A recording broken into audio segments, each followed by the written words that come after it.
Started the game at the Bay Oval between Glenelg and Central Districts, and the first tap of the day is taken easily away, or it would have been easily away, except that he slipped over Graham Reid, who started in the centre. And there's a surprise down to the forward pocket, off hands, reasonably well read there by Maksimovic, but then he made the mistake, goes on with the tackle, is taken away and kicked clear by Glenelg up through Colin Anderson to centre wing, out on the full. Central Districts to bring it back again and go to their half-forward line, opening into attack and find Wiley at half-forward right. The Bays won the toss through Peter Marker and have gone to the southern end of the ground. There's a good-looking pass, and it's the rover, Norsworthy, to mark the ball in the right full-forward pocket, possibly within scoring distance. This is Barry Norsworthy, not to be confused with his younger brother Mark, who is playing today. Barry Norsworthy named to play centre, but I don't think he is. I think you may find Graham Reid's in that situation. There's the kick at goals, across the face, and marked by Peter Anderson.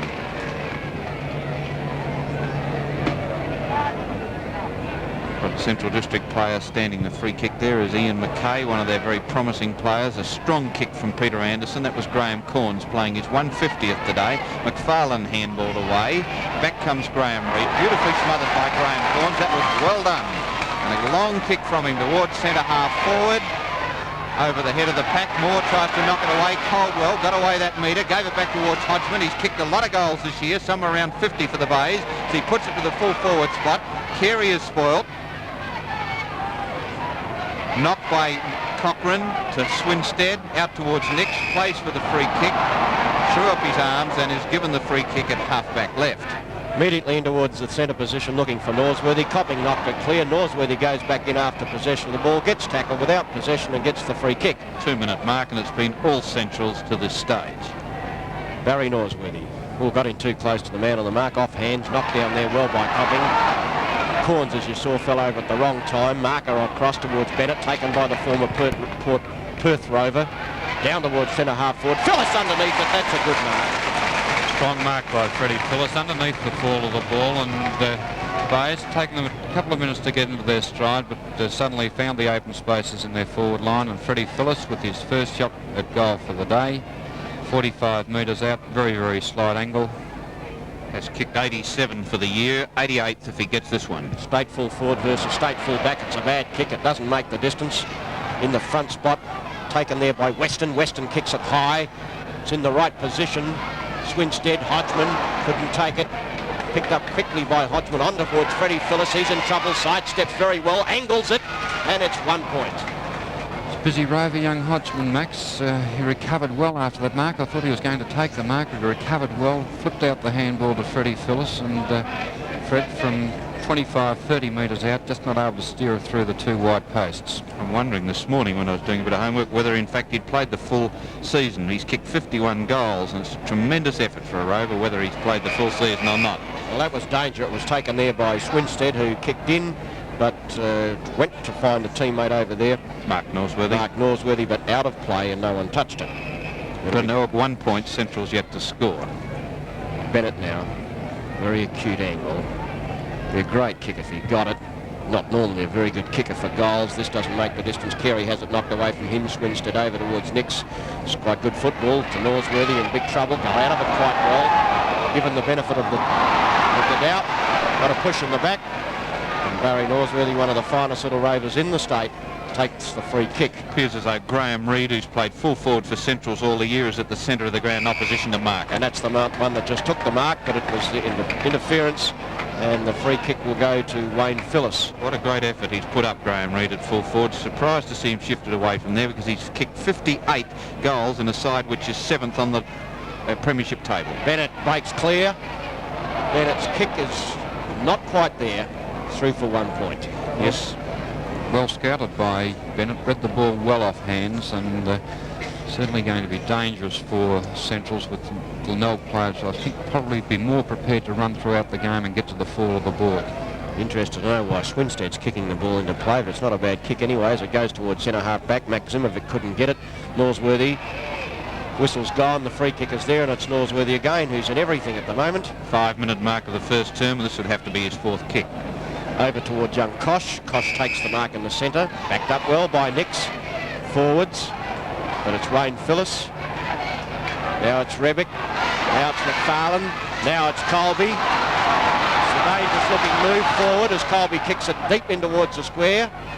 Twiggy Corbell around the front, couldn't get the mark. It was Paul Weston, not Twiggy Corbell. Fred Phillips went without possession. Nix breaks clear, boots towards the centre wing.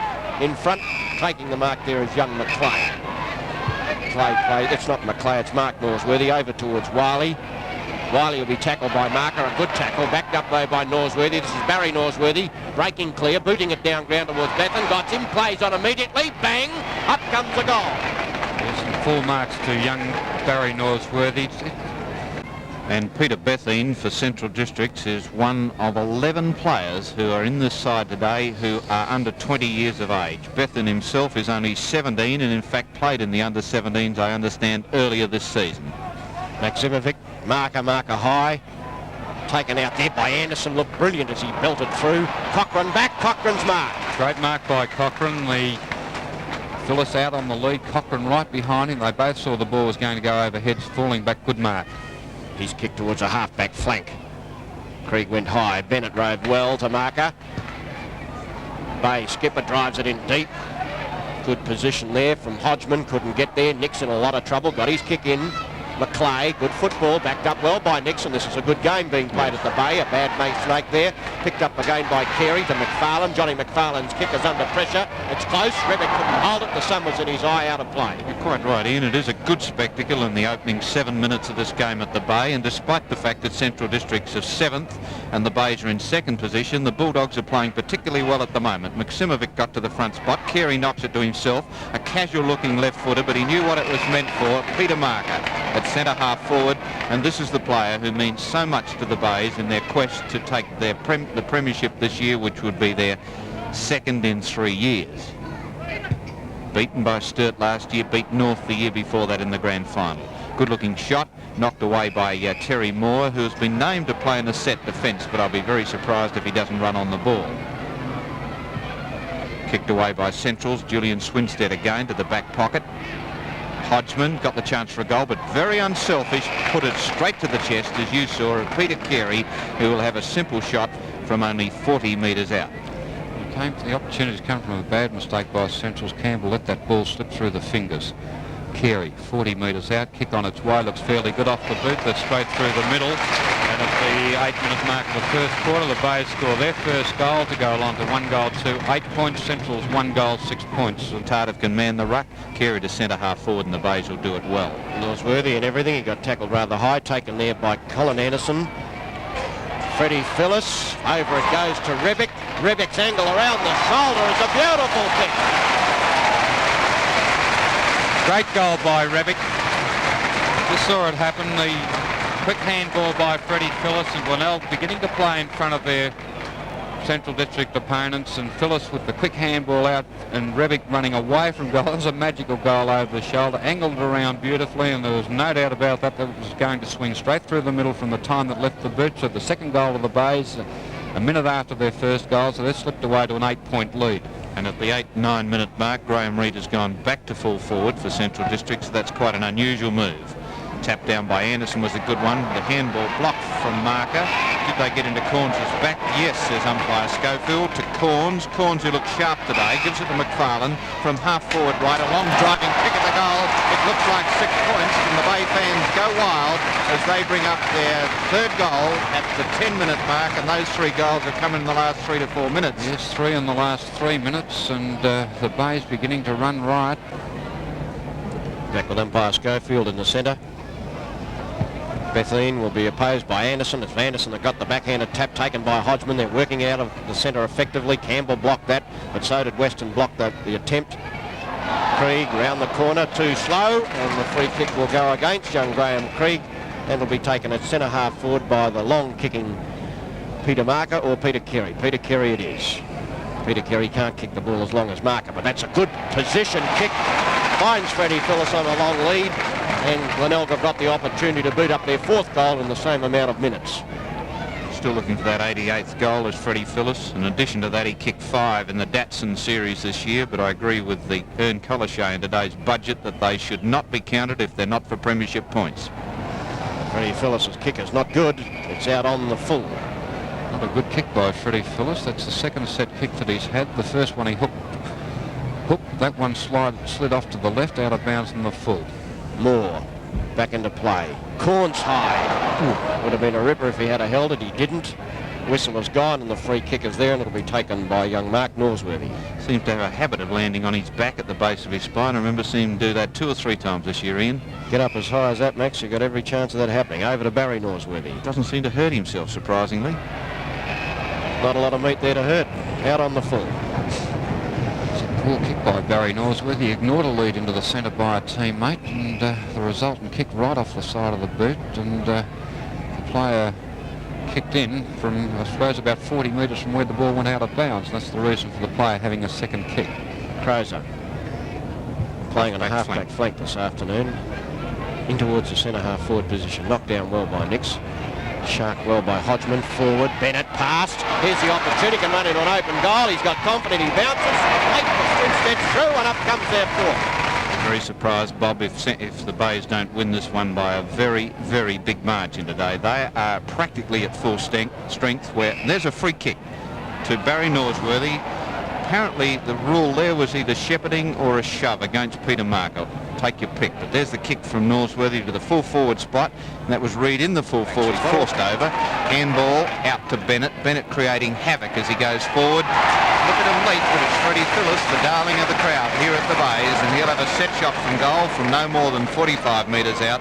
And as Bob Schumann told you a moment ago, he's kicked 1 goal 2. Bennett, 9 kicks, 2 goals, would have to be very high for the Bays with that roving performance, and Freddie Phillips again kicks poorly, Bob. Yes, I don't think Curls will be too happy with Freddie's goal shooting performance so far in the game. He really hasn't looked like kicking a goal from a set shot. He's hooked 2 of them, sliced one off the side of the boot as Nix kicks in this time down the centre of the ground. They're taking turns in it at the moment. Colin Anderson gets it, draws an opponent, kicks to the forward pocket. Cole was in the front spot, well read by Rebek. Oh, that was clever play after he made the original mistake. See how he keeps himself low to the ground. He's hard to catch. The cat towards the full forward spot. Hodgman falls on top of the ball. They fall on top of him, and he gets what he was hoping for, a free kick right in front, 25 metres out. And the Bays are absolutely mauling Central Districts at the moment. Well, it's only to be expected, Ian. The Centrals have got a lot out, and the Bays, as I repeat earlier in the program, that they are very near full strength, if in fact not the side that would line up on grand final day with everybody available, barring perhaps Tregenza. Yes, and Hodgman has just become the Bays' 9th individual goal scorer in the first quarter. The 7 of them kicked 1 apiece, 2 of them have kicked 2. Well, 3 of them have kicked 2 now, Carey, Bennett and Caldwell, but the Bays certainly running right. And Bennett, as you call Max, he's created havoc in the first quarter, roving well clear of the pack, and the Bays putting it out to him all the time. Terry Moore got the tap then, one of the few times that Central Districts have got the tap. Back it goes to Terence Moore, kicks down towards centre-half forward. Tardif came out there, looked as though he controlled it long enough. That gets it on anyway towards Colby. Colby's kicked down towards the centre wing. Well marked there by Terry Moore. The Bays will do in this game as they did in the reserves game, kick over 30 goals. Moore's kicked down towards centre-half forward. Marker Tardif knocked away. Good work from Price. Over to McClay. That was a clever turn, but it was a poor hand pass. Voigt in trouble, courageously throws himself forward. Picked up there well by Crozer. On it goes towards Graham Corns. 150, a good kick forward, but over the top of the head of Freddie Phillips and marked back in defence by Cochrane. Bill Cochrane. 9 goals for the difference. Cochrane's had a season ridden with injuries. It's one of the best first quarters of football I've seen. Down towards the centre position. Corns over high. Followed up there by Anderson. Good football by Anderson. On it goes to Hodgman. Will run into a bit of trouble in Swinstead. Tackled nicely by Norsworthy. Rebek over there. Clever. Weston. Swinstead put him down. Backed up by Campbell. Campbell's kicking towards the centre position. Should be marked by Moore. Isn't. Dropped. Recovered well from big fellow. On it goes. Casserly. Creed gave it to Casserly. On towards centre-half forward. Well marked there by Graham Reid. Well judged mark by Graham Reid too. He held his ground well. Everybody else jumped and he stood in the one spot. Ken Cunningham interviews Peter Crimmins, who was here during the week to speak to the Norwood Football Club in our Sunday show, 12 noon tomorrow. Graham Reid's kick from 35 metres out, made no mistake. He banged it through for Central's first, or their third goal of the quarter, but their first for quite some time. It's certainly been a long quarter because the 14 goals have been kicked in a great first quarter at the Bay Oval. Yes, 14 goals in the term is good football in anybody's book. That was 1-1 to Graham Reid and his 59th goal for the season for Central Districts. And it looks a good interview between Crimmins and Cunningham, and my word, when these Victorian footballers get over here, they get thirsty. How's that for a hip and shoulder, Wayne Phillis? Anderson to marker. Bethune in trouble, on to Rebick. And he'll certainly remember one of his first games for Central Districts. Weston took that mark on the half-forward flank, and the big 17-year-old young Peter Bethune is in quite a lot of discomfort in the centre of the ground. And we're looking though as Weston comes in to kick for goal. Awkward action. Maximovic should have marked the ball. He got pushed in the back anyway, and it's Billy Cochran, I beg your pardon, that's getting the free kick. Bethune still being treated by trainers in the centre of the ground. Cochran's kick towards centre half back. A good mark taken there by Terry Moore, who plays on quickly. On it goes towards Kosh. Kosh is kicked down towards a centre wing. Looking across there for a teammate. Knocked away there from Crozer. That was against Wayne Hughes. Tardif. Play allowed to go on. This time it's Stephen Copping. He kicks brilliantly with either feet, and Peter Marker gets the free kick. And whilst Glenelg have got a lot of free kicks in this first quarter, possibly the reason is because they're playing in front. Yeah. Marker's kicked down towards centre half forward. And that's the rules of football, of course. Play in front and you get the help. McFarlane lost it. Again the man in front quickly got rid of the ball and gets the free kick. And there's Bethune still in the hands of the trainer, and he'll certainly remember that collision with Wayne Phillis. 9 minutes of time on. Yes, that's a lot of time on. High scoring first quarter, of course. Freddie Phillis, and that was Peter Carey and Kim Hodgman. Good little gutsy mark by the lad youngster. Hodgman in the right position. The ball never got up into the air very, very high, and Hodgman in short for the low kick as the siren sounds the end of the first quarter with Glenelg 11-6-72, 3-2-20. Central should be 12-6-78 after this kick of Hodgman's. Through it goes, and they certainly are. That, as Bob Shearman's voice told you. 12 goals, 6 to Central's 3 goals, 2, and Central District's in a lot of bother here at the Bay, but as we've mentioned earlier, it was to be expected. They have an injury-ridden side today, whereas the Bays, to my mind, have their best side available, and with the finals coming up, look as though they're running right back into form. In fact, the scoreboard would rather prove that at the end of the first term line, and that player there is John Wiley. Kicked over 100 goals when he played for the Thirds 2 or 3 seasons back. He's found a lot harder in league football, but that would go without saying. To the full forward spot, and who's marked that one? Take your pick. Front. Colin Anderson, there he is. Bob Schuman's voice told you that he'd won it, presuming, of course, that he was in front. Crozer. Crozer, the half-back flanker towards centre wing, and Rebick. Playing in front of his opponent, number 34, is Michael Kosh. Picked up by Castley. That handball is still slick. Gives it to Terry Moore. It's a big kick from him. Terry Moore to the right full forward pocket, and it nearly screwed back for a goal. I'll tell you what, measure the distance to the Bay Oval, and he was well off centre. Yeah. Well in from into towards the grandstand. That kick travelled a good 75 metres before it landed. Anderson's kick in, quite a strong one. Tardif to the front spot. Oh, he spilled the simplest of chest marks. Well read there by Bennett again. McFarlane tapped it on towards a half-forward flanker. The lad, can't think of his name for the moment, as Marker gives it back, finds Bennett. Bennett into the right full forward pocket. Fred Phillis leads, and he's got it 45 metres out from goal. Weston was the player I was struggling for a moment ago on the half forward flank, and he's had a lot of touches so far. Phillis with the chance here to kick, let's see. Kick 1-2. 1-3, I think, Bob. We put one of those down as rushed, Ian. We discussed it in the quarter-time break. There's a good goal, anyway. Through it goes for his 89th for the season, excluding the 5 he kicked in the Datsun Cup. Yes, well, I'd say there'd be too interest in the crowd at the moment that the Bays will kick at least 200 points, and that Freddie Phillis might kick a dozen or 13 goals was it that he needed to get his 100 for the day. And the way that he led for that ball, then the ball out in front, stuck the backside out, and marked the ball well out in front of the face, and no fullback's got any chance of getting that ball punched away. Only full forward in this state to have won a Magarey medal playing in that position. Tardif's got the tap, as he has done in most of the game. Bennett over there. Bennett gets the free kick without possession. He'd have to be in front for the Seiko at this stage, Ian, bringing up his 12th kick. Yes, he's had a lot of kicks. But I don't want to lead the witnesses. Certainly not. Bennett's kick right down towards the square. It's a long kick from Bennett. Corns couldn't take it. Kosh can. Kosh brings it clear towards the centre wing. Looks for Mackay. Crozer there. Fond embraces. Over towards Stephen Copping. Gets up. Well done, Copping. Play on is a good decision. Good work as it's worked away by Krieg. In the mark defence of Wayne Phillips. And Bethan is still a very sick boy. Phyllis's kick. Picking it up is Bennett. No pressure put on the rover. Angles forward. Maximovic shouldn't have missed that mark. Twiggy Corwell tried to keep it moving. Maximovic tackled. Back into trouble. Supported by Nix. Nix towards the centre wing. Looking for Krieg. Crozer in front. It's a good mark by the half-back flanker. He could do a Casey, this fella, Ian. I think he'll be a much better footballer on a half-back flank than he was at centre half-back. Kick towards centre half forward. Castley over the top, tried to knock it clear, couldn't succeed. Peter Nixon trouble, got out of it quite well. Changed his mind twice, then broke clear. Kicked it across towards a teammate there in Alan Price. Price going forward, left foots it down ground. Not accurately, and it's marked at centre half back by Wayne Phillis. He plays on quickly. Take your pick, Corns or Bennett. And it's Bennett. Although Casey, of course, played in the other key defence position, fullback rather than centre half-back. On.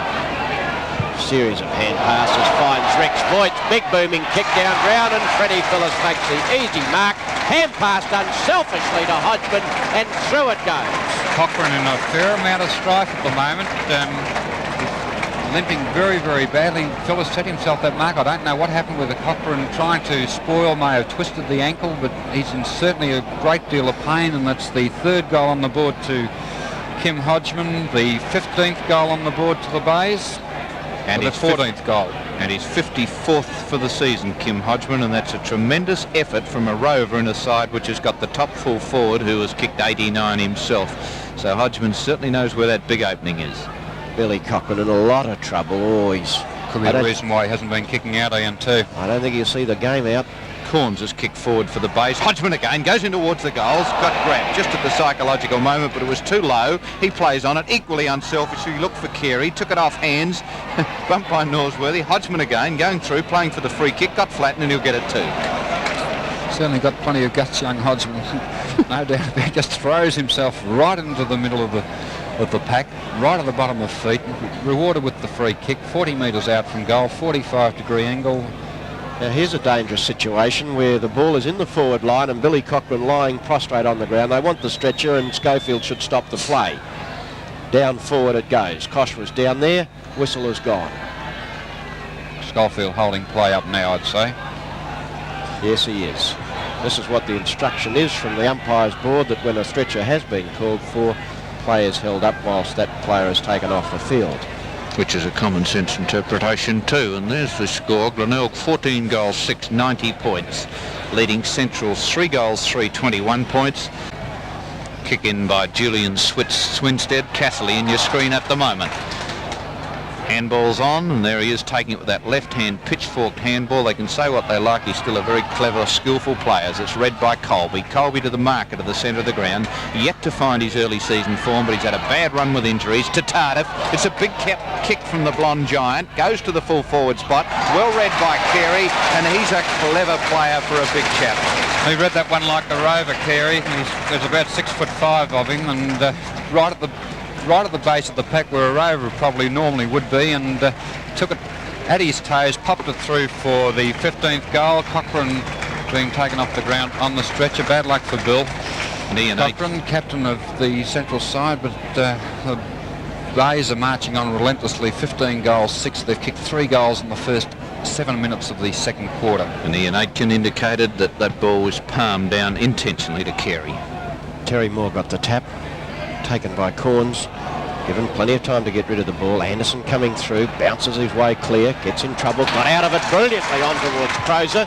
Crozer's kick towards the left half forward flank, looking for Freddie Phillis from behind, tapped it clear again when he realised he couldn't mark. Twiggy Corwell over there, tapped it back unselfishly, taken by Kosh, lost by that player, Maximovic. Here's the opportunity for Adrian Rebick. Clever football onto Twiggy Corwell, and how do you like that? Goal number 16 and goal number 3 for Neville Corwell. Well, the Bays are going to win this by a mile, Max, but by gee, it's worth coming to see the skills that Glenelg are showing on their home ground, the trouble that their players, as that last passage of play when the ball was taken out of the centre of the ground, the skills of the Bays players in able to get themselves out of trouble. Their kicking is perfect. That goal from Corwell straight through the middle was never going to miss from the time it left his boot, and the Bays running right away. 16 goals 6-2, Central's 3 goals 3. And I agree with you, Bob, that that's what we've got to keep talking about, the skills of the Bays, a side who could very easily this year go top if they can get the breaks in the finals. They want that top posse, which in my book is worth 3 to 4 goals to any side, and they're hoping that Norwood make a mistake at the parade today or next week, because their percentage could see them finish top in favour of Sturt. Well, quarter time scores are up, Max, and the Redlegs aren't making any mistake against West at the end of the first quarter. Well, they wouldn't agree with me, and I was out there for luncheon during the week to hear Peter Crimmins, who you'll see interviewed on our Sunday show, and they realised the advantage of that top position. They too put it down to 3 or 4 goals. Take away the risk of injury apart from anything else to the centre half forward spot. Well read there, going into goals, pushed in the back, I thought, for Central Districts, with a free kick not paid there to Bethine. Comes away to Anderson. He threw the ball, but he had his back to the umpire, who couldn't see it. Taken here by Crozer, up towards centre wing and Copping. Thought Central District's a bit unfortunate then not to get a free kick, as it's kicked to the midfield position. Corns tapped it to Marker. Didn't prop correctly for Peter Marker, but he's got it now. He travels very low to the ground too. It was clever. McFarlane to Corns, sets it up for the youngster, and and he blazes away. Weston should have had that one, I felt. Is that too harsh?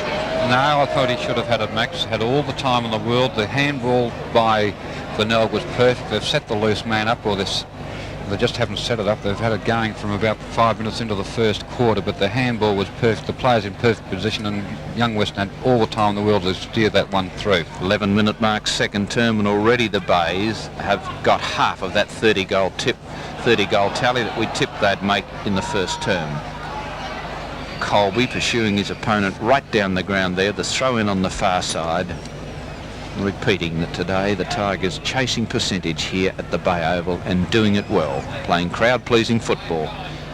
Colin Anderson down to McFarlane, back to Bennett, and it looks just so easy as they get it over to Marker. He's tackled, gets it on to Rebick, played for the free kick. It wasn't on. Oh, and somebody's got it around the head. Peter Marker again. He's always getting hit around the head. And I suppose Ian Aitken, that's probably because there's a handball on, which is bad football. Can the Bay? Freddie Phillips tried to knock it back to Bennett. It's a heavy collision. Helped through from Fred Phillips. That was bad football by Central District. Yes, bad football by Central's handballing in defence. Freddie Phillips chopped off the handball. Players ran into a scrimmage. Bennett went in hard. Freddie Phillips picked himself up, grabbed hold of the ball, banged it through for his 3rd goal. He's kicked 3 goals 2. The Bays have kicked 17 goals 7, and on to 109 points now. Central's 3 goals 3, 21, and they've only scored 1 point in the second quarter. Marker seems to get hit around the head continually. He travels very low to the ground like Jesselenko, and I guess that's the reason why. Again, it's Glenelg taking the ball out of the centre. A rare mistake. Krieg gets it over towards a half-forward flank. Looks across there for Wayne Hughes. Rex Voigt coming down there, judging his eye. Hughes kicks on, burrowing in. Well done there by Voigt. Backed up by Colby. Colby in trouble. Could lose it. Castley kept after him. Wayne Hughes should get a free kick. Didn't get one. McClay on to Castley. Back it goes towards Hughes. Hughes with nowhere to go, but looks down ground to find McClay, but it's Wiley after good talking from young Norsworthy, not McClay. And here we see John Wiley with the opportunity to kick up Central's 4th goal. They haven't stopped trying, Central Districts, as Wiley's kick is a good one. It is a good-looking kick, as Bob Shearman told you, and through for a goal. Back to the centre, and umpire Schofield. Anderson's caught under the fall of the ball, but he still gets the thump towards Bennett, who's going goalward. So is Marker. Players running past. Bennett to the full forward spot. Phillips. Shame to take the money. How'd you like that hand pass of Marcus, though? Remember, Ian, earlier in the season, the mid-season, when they're going through this slump, and I said the Bays didn't have the players running past. Have a look at them now. They've got a wall of players. They look like a rugby side going forward. If one makes a mistake, there's another one there to back him up. And they're starting to look very sharp for the finals as Fellis belts through his 4th goal. That makes him 4 goals, 2, and that gives him a tally for the season, let's check it, of 91 goals, excluding the 5 in the Datsun Cup. I think that's the first set shot that Fred's kicked today. Yes, I think you're right there, Bob. It's the first set shot. He'd had 3 set shots in the first quarter. Second. The second. Right. Greg Petman there putting Rob Schumann wrong again, but I remember the first quarter he had 3 set shots and none of them looked like getting a goal. Missed a couple of easy ones, didn't he? Out of bounds on one occasion. Bethan got the tap. Knocked on by Price, but taken by Wayne Phillis onto McFarlane. There's players all over the place. There it is again. Colby thumps it out towards a half-forward flank. Hodgman will go from behind. Controlled the ball quite well. He gets tackled. And he gets a free kick. Regular viewers of Channel 9's football show would, of course, picked up Stan Wickham's comment in the middle of that slump. He said, no worries, the Bays will come back. Freddie Phillis on a long lead. He'll kick plenty this afternoon. Gary Ray is well and truly behind Phillis, who's near impossible to beat once he gets that big frame of his moving forwards. 7th mark. Probably that mid-season slump, a combination of factors, Curly's preoccupation with stateside coaching, a long run of injuries for the Bays. Phillis's kick is dead true. 5 goals. 5 goals to Freddie Phillis. They'll leave the open space for Fred. Fred will run into it and they'll just keep putting that ball into the open space for him all day. And 5 goals on the board out of 19.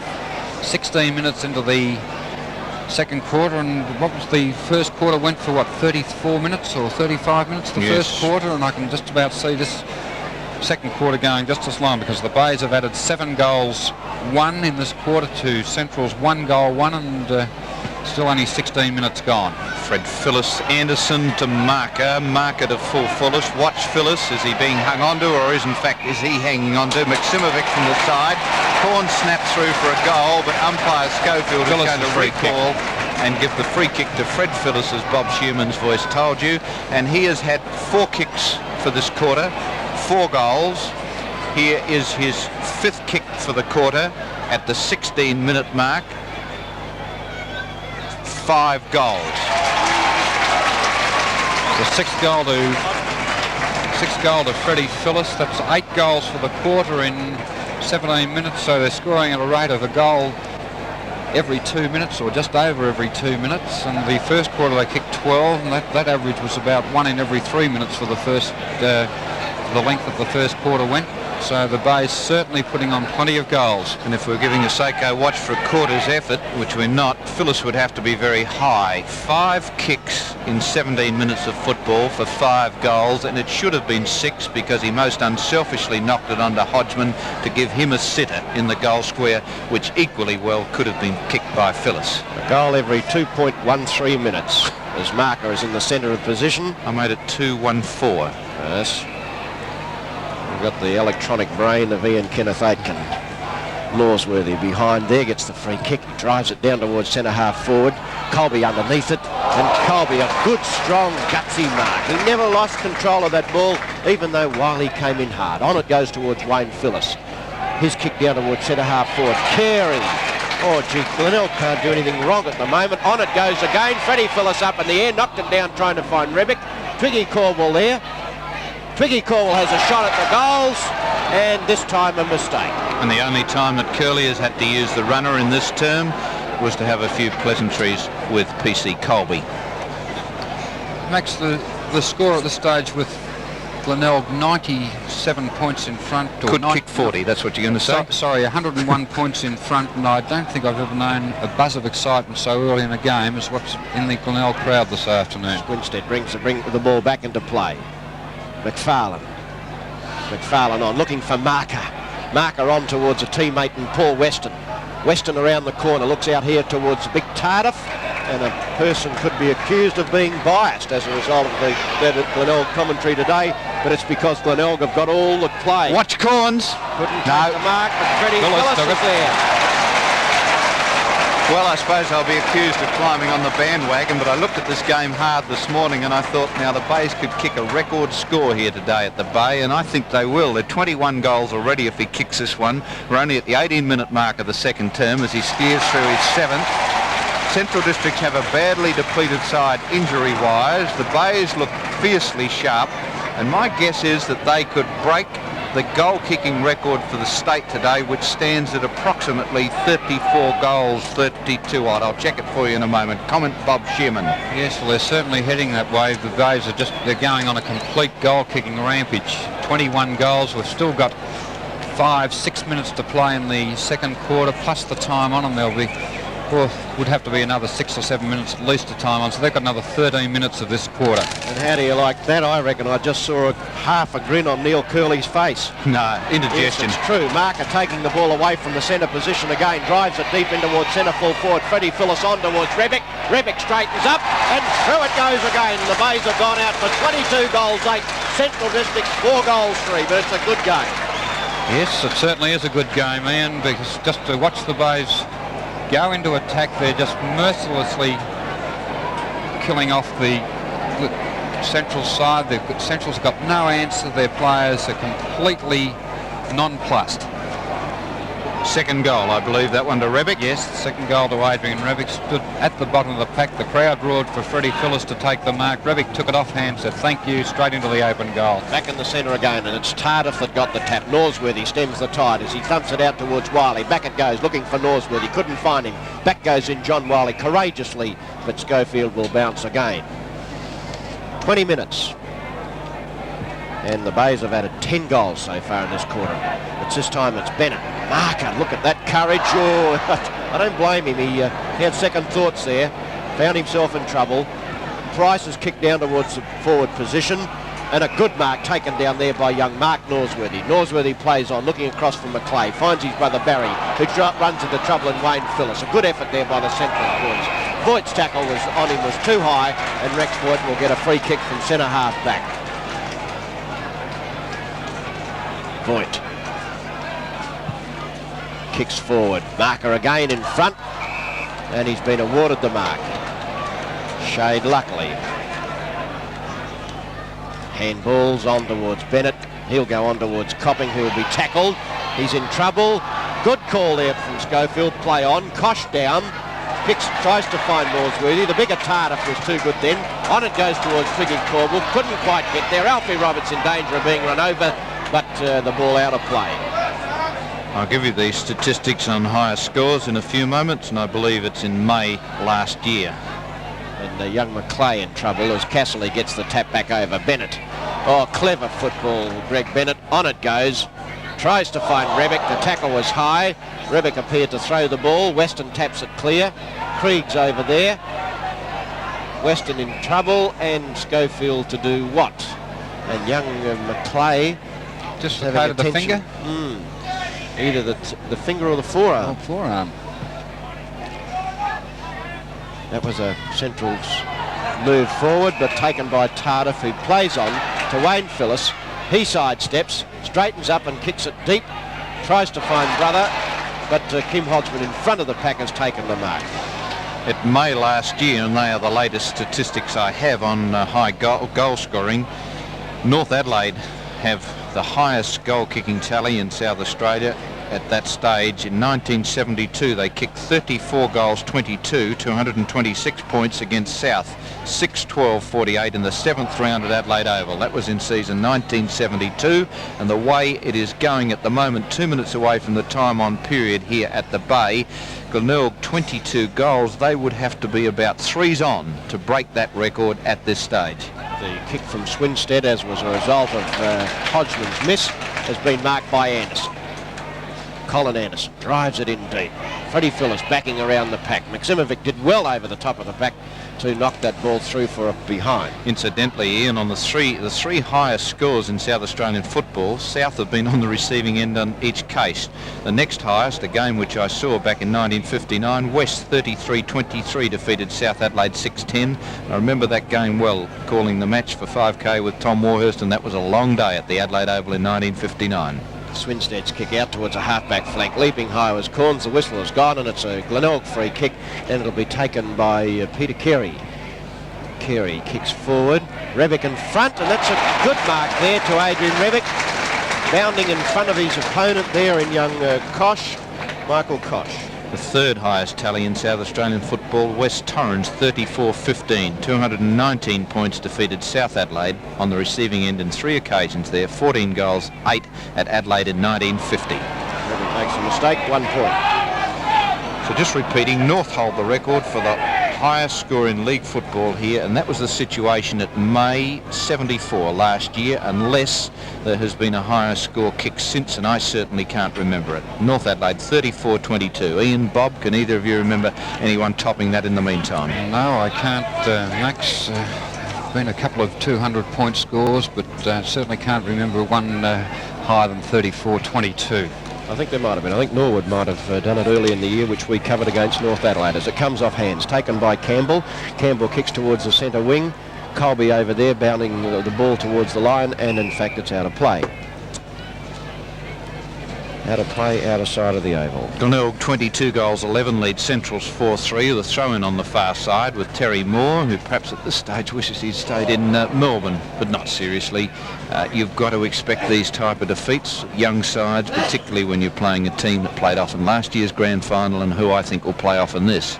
Corns out, finds Crozer. Crozer looks a much better player on that half-back flank, looks tons of assurance, kicks to full forward, and that's Big Carey, who got rather an unnecessary shove, and it'll be a 15-metre penalty. No, the free kick's been taken away from Carey, or the mark, and given to the Central Districts player, Maximovich. I can't see why, but the umpire had a good view. Good mark there to Campbell from the back of the pack. Gave it over to young Krieg.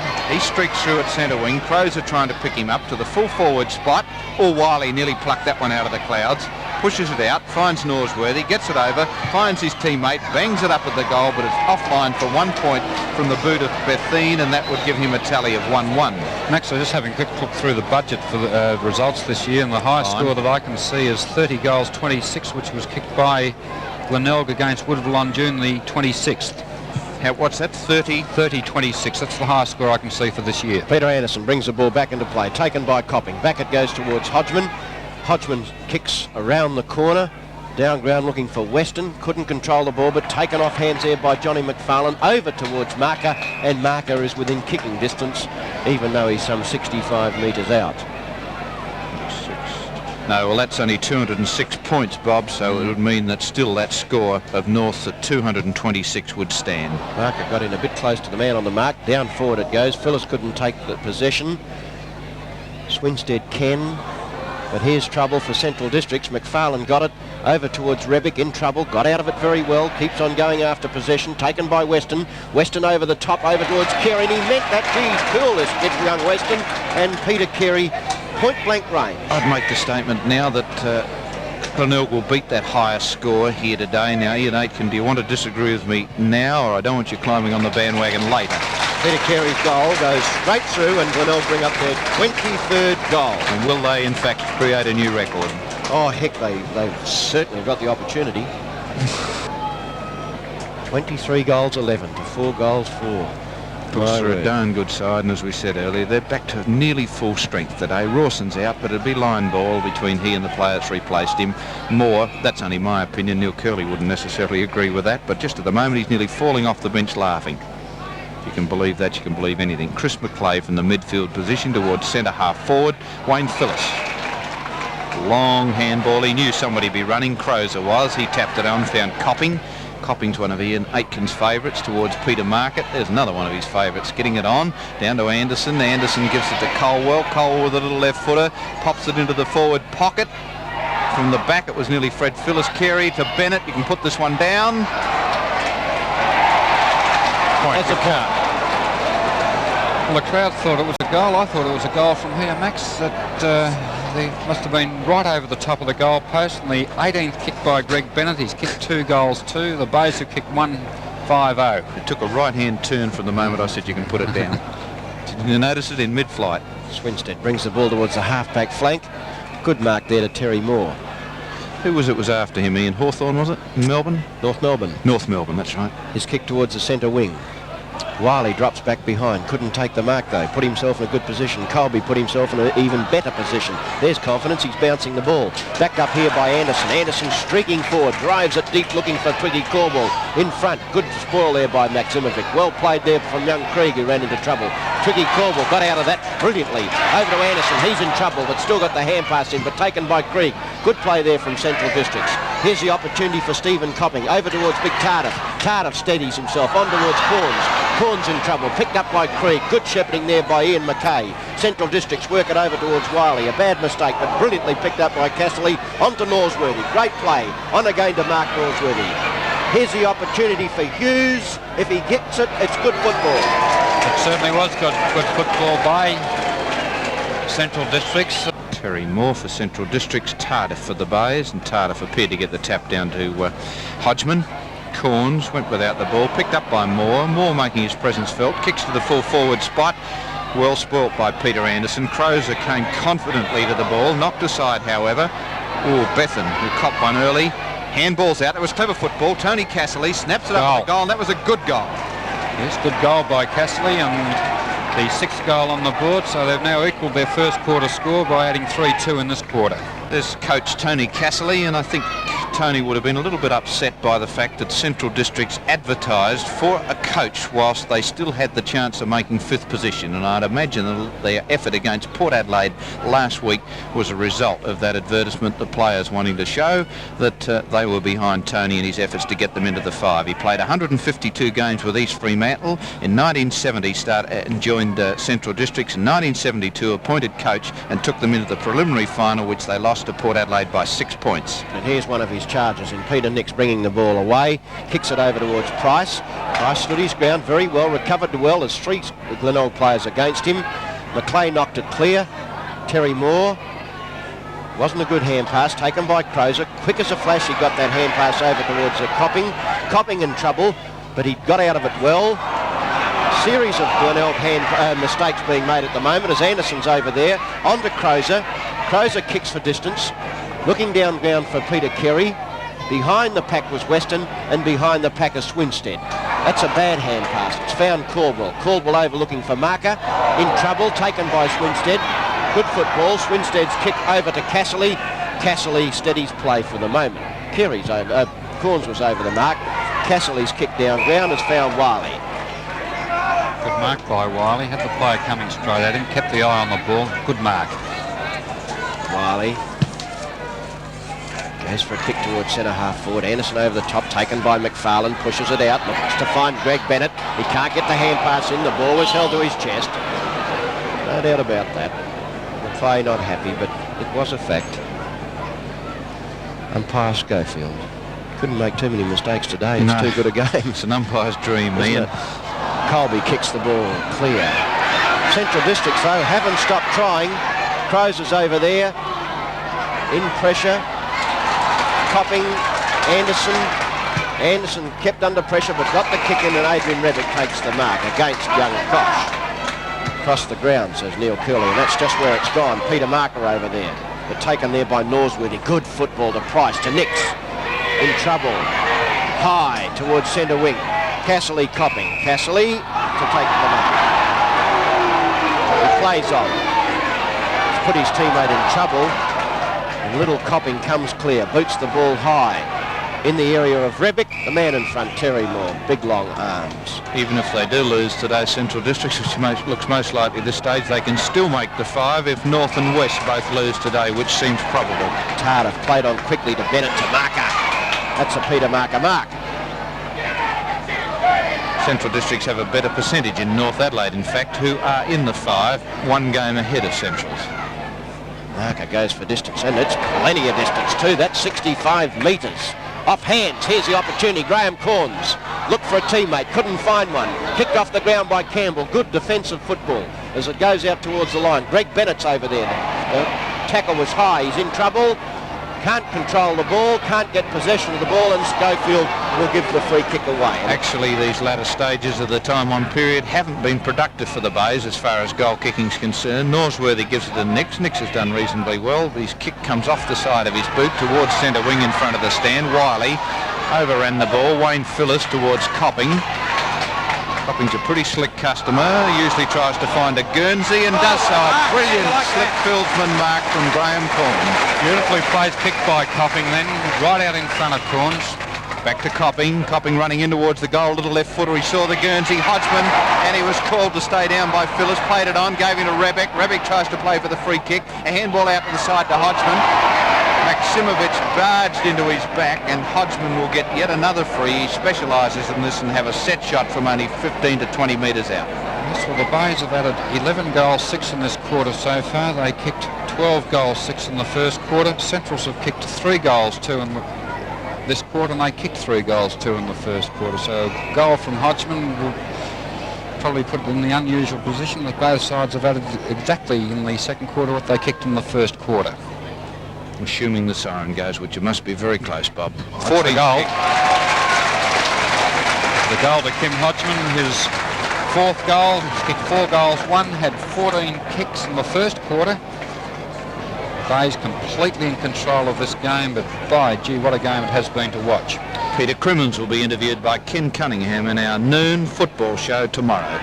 Back in the centre, Tardif went high. Norsworthy over there. Tardif knocked it clear. Here's the opportunity for the Bays again. It's picked on by McFarlane and finds Freddie Phillips. Beautifully controlled kick by McFarlane. Had Freddie Phillips on a straight lead. The leg came through slow. The ball travelled through the air. Couldn't have travelled through the air any better for Phillips to take that one on his chest. Freddie Phillips, 45 to 50 metres out, directly in front of goal. 95th for the season if it goes through. It's through. 95th of the season, his 8th for the game, and it's only half-time with the Bays leading 25 goals, 12, 156 points Central, 6 goals for 40 points. You can hear the Bay grandstand standing to their feet, giving their players a wonderful round of applause for a great first half. 1,600 goals.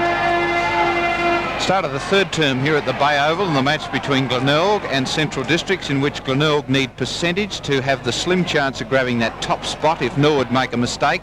And there's the ball kicked on by Weston after it was knocked down by Tardif, and at the moment the Bays are doing everything right in their chase after percentage, and they're about 3s on to take out the highest goal kicking in South Australia. 25-12 to Central 6-4 as the ball comes down, taken away by Central Districts through Norsworthy. That's young Mark Norsworthy. Over to Graham Reid. His handball to Norsworthy. That's his brother. To Nix. On to Castley. Castley's handball is a beauty. On to Gary Krieg. He was stopped at the last second. Goes back, and that was good work by McFarlane. Tripped as he got away, but it's to Voigt. Voigt to Colby. Colby from the half-back line towards the midfield position, and Peter Mark. Breaks clear. Corns called for him. Corns playing his 150th. The handball is a beauty. On to Rady, who replaced Hodgman. On to Phillips, and they're looking for the full forward now. And he is only 25 metres out, but a fairly difficult angle. He has kicked 8 goals today, which takes him to 95 for the season. This one, if he can kick it, and he's usually good on these sort of shots, better in fact, sometimes than when he's straight in front, he will only be 4 short of the magical ton, and it'll be the 4th occasion in which he scored this. Kick from Phillips, straight through the middle, and he is only 4 short of that magical ton. And the magical ton this year, Max, it's going to be done in 18 games, not as possibly 21 or 22 games when Freddie kicked his first 100-odd goals. And reconfirms my fact that I feel he's the best full forward in Australia. I think you've made that comment before, Ian. Norsworthy over there for Central Districts.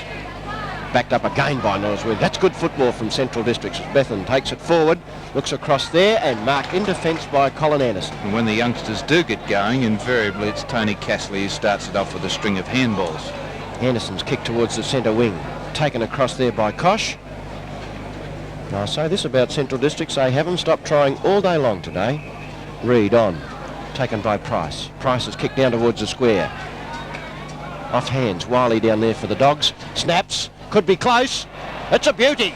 Good goal by Wiley, hugging the boundary line and forced onto the boundary line, but determined kick. It's his 2nd goal on the board, the 7th goal to Centrals. They move along to 46 points, but well behind the Glenelg, 26 goals, 12, 168 points. Compiled of 34 goals, 22, and it's held by North Adelaide against South Adelaide in season 1972. Peter Marker's kick is taken by Nix. He plays on. Across there is Kosh. Kosh will go forward down the outer side, but it's taken by Crozer. Crozer with strength, bursts his way forward, kicks it deep. Peter Carey on a long lead in front of Campbell, and big arms of Peter Carey get up and take it. Lindner is on, Bethune is off. He was met very heavily in the first quarter by Wayne Phillips, and this is possibly the best man on the ground at the moment in Greg Bennett. Very, very high in that Seiko watch, and it won't be easy to pick. Freddie Phillips must be considered with the huge number of goals that he's got. Bennett was very close into the man on his mark, but it's through. Yes, Greg Bennett's third goal, 3 goals, 2, and how many 20 kicks just into the third quarter. And Fred told me yesterday that he's won 6 or 7 Seikos in his career, but only 1 or 2 lately, as he put it. I've got the message. There's Peter Marker with a handball out to Colby.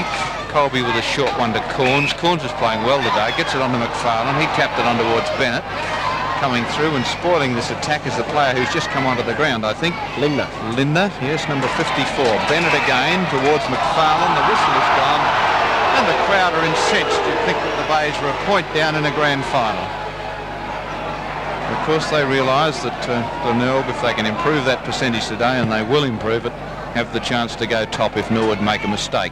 They don't look like making that mistake today, the Redlegs, but they could next week against Port Adelaide at the Parade. good decision. Corns definitely didn't have that ball pinned to Reid. He had him by the arm, and I think the screen would have shown that fairly clearly. To the centre of the ground, looking for Carey. Campbell from behind, spoilt well. Lost by Lindner, taken by Norsworthy. Too high, and the free kick will be taken by Central Districts player Barry Norsworthy. First kick since quarter time. He had a good first term, but then very quiet in that second term. But he wasn't the only one for Centrals. Feinted a handball which really got him into trouble, actually. Kicks towards the centre half forward, over the head of Casserly towards Wiley, past that player, Crozer, Colby, to centre half forward. Maksimovic spoils Caldwell. Thought he might have got a free kick for interference, but he didn't.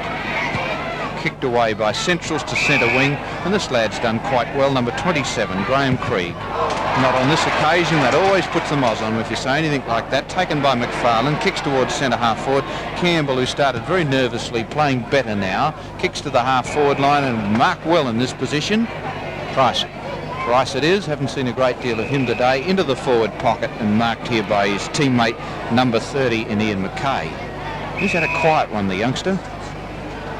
His first kick of the day, in fact, as he finds his teammate, 43, is Mark Norsworthy. Better football by Centrals. There was a strong mark taken by Price, and the play to get the ball on to Mark Norsworthy, having the shot for goal now from 40 metres out. Kick appears to have pushed it out to the right, through for a point. With better football by Centrals, used the open spaces to advantage and had the players running into that spot, into those spaces. I think, Ian, when you said a moment ago that the Bulldogs hadn't given up trying, I'd agree with you in the case of about 90% of their players, but a couple of them we've hardly cited all day. There's the kick to the half-back line, and Terry Moore, who made his presence felt in the second term for the Bulldogs, will put them right to the full forward spot again. Voigt in the front spot. He's taken to that back pocket well, after he didn't when tried there earlier. Played well this season. Took the handball back from McFarlane, runs to the centre of the ground, the centre half forward, through the hands of Colwell. They were hanging on to him. Nix goes to ground and will get the free kick. 9-minute mark of the third term here at the Bay Oval, and Glenelg have advanced their score by only 2 goals, while Central have kicked 1 in this third term. 174 points. Let's see, they are roughly 40-odd points short of the record for South Australia. 52. 53 gives them the record. You must have got past grade 3 at arithmetic, Bob. I didn't. McFarlane on the grandstand side got the kick towards centre half forward. Kosh is over there for Centrals, brings it back. McFarlane underneath it again, and that's a gutsy little mark from the lightly built centre wingman. He makes a big difference to Glenelg too. John McFarlane kicks it down towards half forward flank. Peter Carey up high. Young Rady there, still in play. To Weston. Weston, clever football. He knew he was there and he gave it to him. And Peter Marker reckons he's one of the coolest players in the game. On to Twiggy Cornwall, on to Fred Phillis, gets the right boot, great smother there by Maximovic, and Maximovic will clear for Central Districts, much to the disgust of the Bay supporters. Lindner forces it forward. Crozer comes into the picture. Very quick with that hand pass this afternoon. On to Copping. Copping forward to Twiggy Cornwall. He plays on, lines up the goals, thumps it deep, but it's on the wrong side. Yes, well, Twiggy Cornwall did what Greg Bennett should have done. Had a shot from goal, 30 metres out from goal, well within his kicking distance, unless his right boot has got tired because he's had 20-odd kicks already in the game. Good kick, Campbell. Oh, big kick. Reid. Graham Reid on the outer side of the oval. 10 minutes into the third quarter. Kicks it forward. High was Anderson, couldn't take it. Wayne Phillis back there, kept it in play. Picked up there by Lindner. Lindner's kick around the corners, good position over towards Mark Norsworthy. Tackled, play on, McClay over there. Hand pass, but it was stopped, and the free kick will be taken by Mark Norsworthy. Or McClay. Oh, you're right, it's young McClay. Got shoved right in the middle of the back end when you followed the flight of the ball. The umpire, fortunately for him, didn't and happened to catch it. Incidentally, this would be the Bay's slowest scoring rate in the game so far. I would think 2 goals in 10 minutes, because at half-time they had 25 goals in 120 minutes of 60 minutes of football. McClay's kick, 1 point. 1 point by McClay. He's got 1 goal, 1. Yes, Max, you must have read my thoughts. I was doing exactly the same thing, saying 10 minutes divided by 2, 1 goal every 5, and that's not a good kick in by Peter Anderson. The boys on the show each Sunday say that I steal their thunder, Bob, so perhaps there's something in that. Mental telepathy. Perhaps they just don't think as quickly at times, some of those panellists. Talking of panellists, here's Ian Aitken to continue the commentary. Graham Reid to continue the big long kicking in towards goal, and it is a big long kick. Corns was up high, tapped it down, and brilliantly kicked through there by Mark Norsworthy, and this is a good start by Central Districts to the third quarter. Takes them along to 8-6. Glenelg 27 goals, 12 minutes of play in the third quarter. Schofield recommences proceedings. This time it's Colin Anderson. Peter Marker going forward, went through, got the hand pass over to Cornwall. Great football out in front. Phillis up, Phillis marks. Yes, well, Bennett knew that Phillis was on the lead. Almost, I thought he was going to go in and take the mark in front of Phillis. Pulled out at the last moment, allowing Freddie Phillis the safe mark. Freddie Phillis, 35, 40 metres out, 45-degree angle. The left foot drop punt on its way. Steve, that one straight through the middle, and that's his 10th goal for the day. What's that, 97 for the season? 97 for the season. The Bay's 28th for the day, so they go 6 points closer to the magical 226. 16 kicks, Fred Phillis, including 10-1 from his last 11 kicks. He told me yesterday that the 90s would worry him not one whit, and it's been proved correct today. No nervous 90s from Freddie Phillis, because he started the day on 87, and he's now raced to 97 with 10 goals, and he'll get his 100 today. Down to Norsworthy. This is Barry Norsworthy. He used to have a bit of trouble with his car, but he seems to fix that up these days. Into the forward pocket. Wayne Phillis, the enforcer, gives it to McFarlane from the half-back line to Peter Marker. Oh, Peter Nix. Peter Marker to the half-forward line. Bennett. Bays are not frightened to scissor the ball these days. They look at times a little bit like Nord, who do it as much as anybody. This time to the full forward spot. Everybody tried to get into the act, including Peter Carey, to kick a goal. Handball away and taken by Central Districts through Koch. Up to the centre of the ground to Marker. Well blocked there by young McKay. Crozer out to Copping. Copping gives it back to Marker. Cleverly tapped on. Gave it to McFarlane. He knew that Cassidy was there sweating on him. To the half-forward line and Rady. Rovers to burn down here at the Bay to Fred Phillis, and thumped away by Campbell, who's gained a lot in assurance after a very scratchy start. Yes, Campbell's game hasn't been actually a bad one, Max. As you said, a very scratchy start, but by gee, he's certainly battled it out and battled hard since the first quarter. Kicked a very convincing goal through, but it was for the Bays. That was the only trouble. Corns back, blocked. Corns again, hands underneath McFarlane. There they scissor the ball again to Bennett's. When I say scissor, I mean across the ground. Oh, Carey took a hard bump there, and the player to hand that out was Kim Lindner. There's the kick up to the centre wing position. Crozer, he looks full of confidence this afternoon as he delivers this into the forward pocket of Maksimovic. Used his teammate Nix there for a bit of support. Maksimovic, one of the biggest players in league football, towards centre wing. Crows is in the front spot. Good play on decision from umpire Schofield. I criticised him last time we saw him, and although it's been a simple game to umpire, the Bays have been well in front. Take nothing away from display. He has hardly made a mistake all day. Anderson thumps the ball down towards centre half forward. Big Peter Carey's there over the top with Maksimovic, but Carey will get the free kick. Campbell playing from behind. It might have been Tiki Touchwood type free kick, but playing from behind doesn't give you too much of a hand. Carey, who's kicked three, pushes it out in front for Phyllis, and Phyllis is very slight angle, only 25 metres out in front. Shouldn't have any trouble in kicking this though. It's over these distances where Freddie Phyllis tends to get the jitters. Let's have a look. He's kicked 10. This could be number 11, should be number 98. 1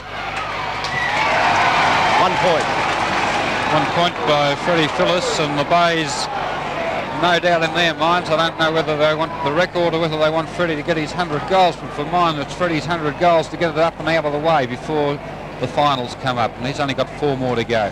16 minutes into the third quarter, the big kick into the play is Maksimovic. Carey's well and truly over the mark. That should be penalised. Maksimovic thumps it down ground looking for Wiley. Wiley in front has the ball knocked away. No. Good mark, John Wiley. Strength. No one on the mark, so he goes well and truly over it. He's entitled to. Thumps it down in towards the square. Anderson, that's Peter Anderson in trouble. Tackled well by little Norsworthy. That's gutsy football. Gee, Barry Norsworthy's a gutsy player. Great play from Norsworthy onto Price, and that was a good performance by Barry Norsworthy, player of the day. So it's even Stevens in the third quarter, 3 goals, 2 to each side. Anderson high, marker. Rady through. Rady pushes it out in front for Corns to have a free run at the ball. It's over the top of his head. He's back there. Freddie Phyllis is unmarked forward. And that's exactly where the ball's going to go. Rick Phyllis is left unchecked. And Corns, brilliant to the occasion, got it over to Freddie Phyllis. This is a difficult angle, and he's going to go for the check side type kick. Let's have a look and see what he can do. 13th mark for the day. Check goal. Punt. It was a ripper, but just across the face of the goals, and Central Districts will clear it away from the last line of defence. 1 point. He's through.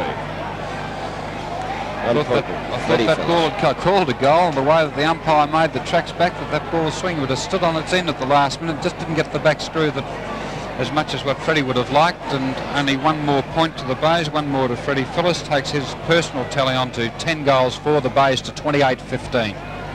Ray's kick into play. Maksimovic over the top. Bennett knocked it clear. Weston tunnel balled it through his legs. Tackle was too high. Chris McClay plays on in towards the centre position. Wiley behind. Good mark there to spot Wiley. He's not one of Central's worst players by any means. He's played well.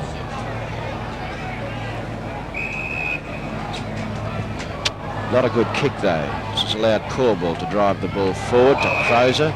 It's a good catch. Crozer plays on quickly. He looks sharp today too, Ian. Oh, very sharp. Revick, Brady. Revick's dropped back. That's where the ball goes to. Phyllis leading in towards centre half forward. It's in the sun. Ray up in the air. Phyllis knocked it down. McFarlane coming straight at the ball. He's tackled. He didn't have possession. And he'll get the free kick. And immediately Glenelg players burst in towards the forward line. McFarlane. Corns leading. McFarlane kicks it up high for Phyllis to get a free run at the ball, but it's Carey that's up there. And they've got a good forward understanding down there of Glenelg. Just watch this. I got a feeling that Phyllis will go out to the side. No, I thought for a minute the handball was going to be on. It might still be on. No, Carey's going to have a shot. That would be foolish football if it was. I don't know that it would have been. There was no one near Fred Phyllis. They didn't seem to wake up to it at all, and they would have increased the margin, but can't argue against 6 points. And they're only 6 goals, 1 away from the South Australian record held by North Adelaide. 34 goals, 22 or 226 points. The bounce at the centre. Up goes Maksimovic, but Colin Anderson, despite lack of height, got higher to Bennett, to Carey. Carey looking for players running past, and they're all there, including McFarlane. He'll look for Phyllis. Saw him too. There's the chance. Phyllis in the front spot. Couldn't quite mark it. Goes in again. Handball's out towards Corns. Corns will try and give it back to Phyllis, I imagine, towards Carey. Dropping the ball against Corns. And that little interlude there, and the Central Districts player to take the free kick is Gary Ray.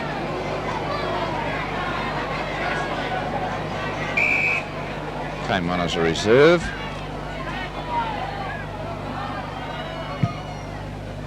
To centre wing. Graham Reid from the side, couldn't quite pull it down. I thought the free kick should have then gone to young Norsworthy for Central Districts, but he gets the handball over to Maksimovic, gives it to his teammate, number 27, going past is Graham Krieg. Good effort from this fellow, and it's centre half back marked here by the Bays. Peter Anderson, the fullback, from centre half back position to the midfield. Caldwell in the front spot. Taken by Peter Nix, kicks it very high to centre half forward. Wiley in front, spoiled by Tardif. Voigt knocked it down. Tardif got hit in the face. Wiley just got hit. Stop. Taken by Casserly, lost by Casserly. Not Mark Norsworthy, Barry Norsworthy.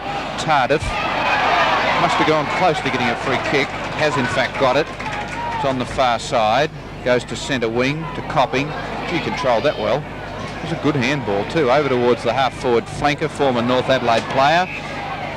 Handball on to Marker. And there's perfect understanding. From Copping to full forward, and there's a beautiful mark after a great pass down. Great mark by Freddie Phillis. That's as strong a mark as any player could take. The ball came in quick and direct by Marker into the square. Phillis in the front position, the right spot. Both players right at the fall of the ball. Phillis 10 yards out, bangs through his 11th goal. That's his 98th for the season. 2 to go. The Bays storm along to 30 goals, 15, 195 points. Central's 9 goals, 660. And that's something that I've been telling you about for a long time. The perfect understanding of Peter Marker and Fred Phillis.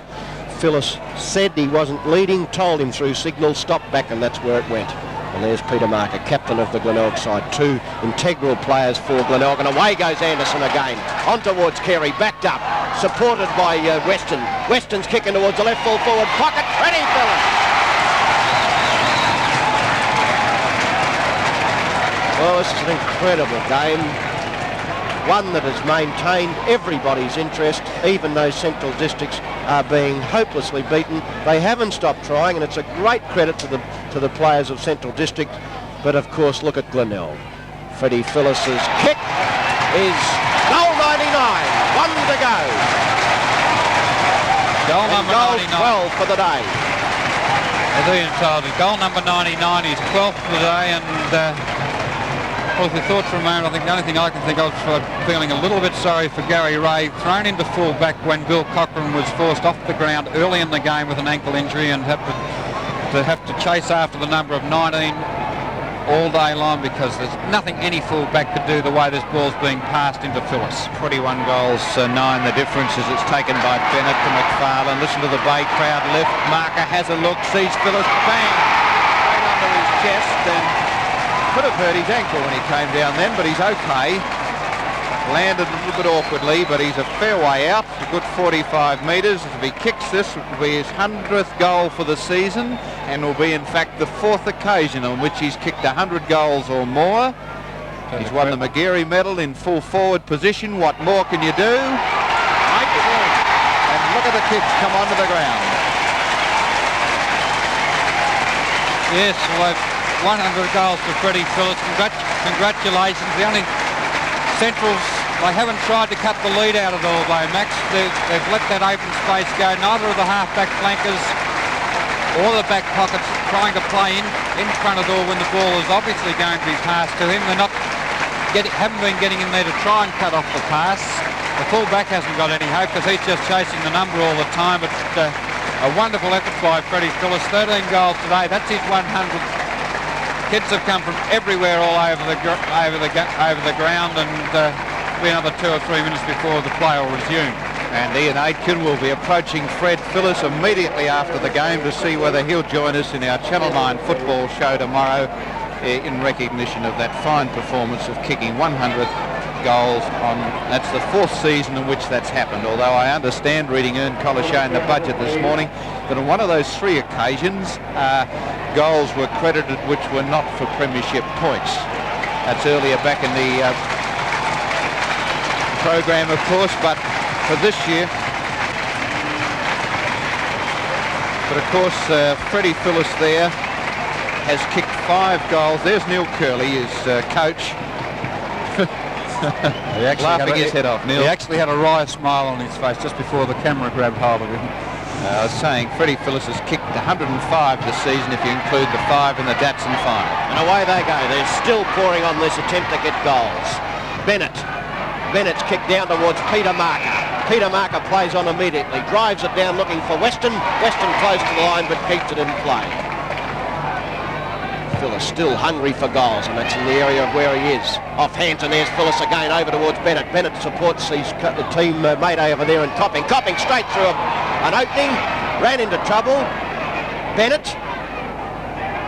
given plenty of time to get rid of the ball. Campbell still there. Weston over there at centre half forward. Tony Casserly on to Nick's good football. Nick's out towards a half-back flank. Krieg holds up play for the time being. Drives it deep towards centre half forward. Over the top went Wiley, couldn't get it. Wayne Phillis can on towards Marker. Marker steadies, drives it down, looks across there for Copping. Copping dropped the ball. The free kick will go in favour of Lindner. Good tackle by Lindner. Excellent. Pin Copping. Copping dropped the ball cold. Krieg's had 10 kicks in opposition to McFarlane's 14. Kick down ground. Oh, by gee, Graham Reid was hit straight up the front then. It was purely an accident. Taken by Twiggy Caldwell. He drives it deep in towards centre half forward. Big Carey, long enough. Carey's got it. Phillis is leading, but it'll be taken by Rady. Rady on a slight angle. 100 goals to Freddie Phillis and 13 today. Possibly one of the highest number of goals that he's kicked.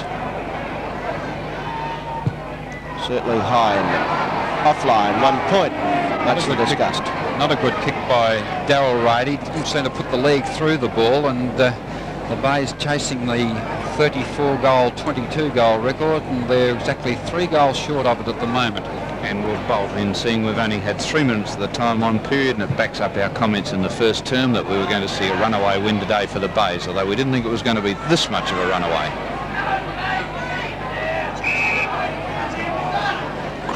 Peter Crimmins, Hawthorn skipper, was interviewed by Ken Cunningham when he came to talk to the Norwood Football Club this week, and it's a most interesting interview, I can assure you of that. Peter Nix takes the ball away to Casserly, trying to get his side going all the time with that lightning handball. McKay takes the ball there from his teammate in McClay to McKay, down to the forward pocket. Reid still trying to recover from that hard knock he took a few moments ago. What's the decision going to be there? And I thought for a moment Mark Norsworthy might have got a free kick or in fact given one away, but the umpire decided on play on, as Bob Schumann's voice told you. Yes, I didn't agree with the play on there. I thought it was dropping the ball. I thought it had to be one or the other. There's Colin Anderson to the half-back line. Casserly got up. Casserly again is number 4. Not captain. That's Bill Cochran, who had to leave the ground today. Oh, Barry Norsworthy, that was strong football, but it was a poor kick from Central Districts and marked by Peter Anderson. Kicked forward by Wayne Hughes.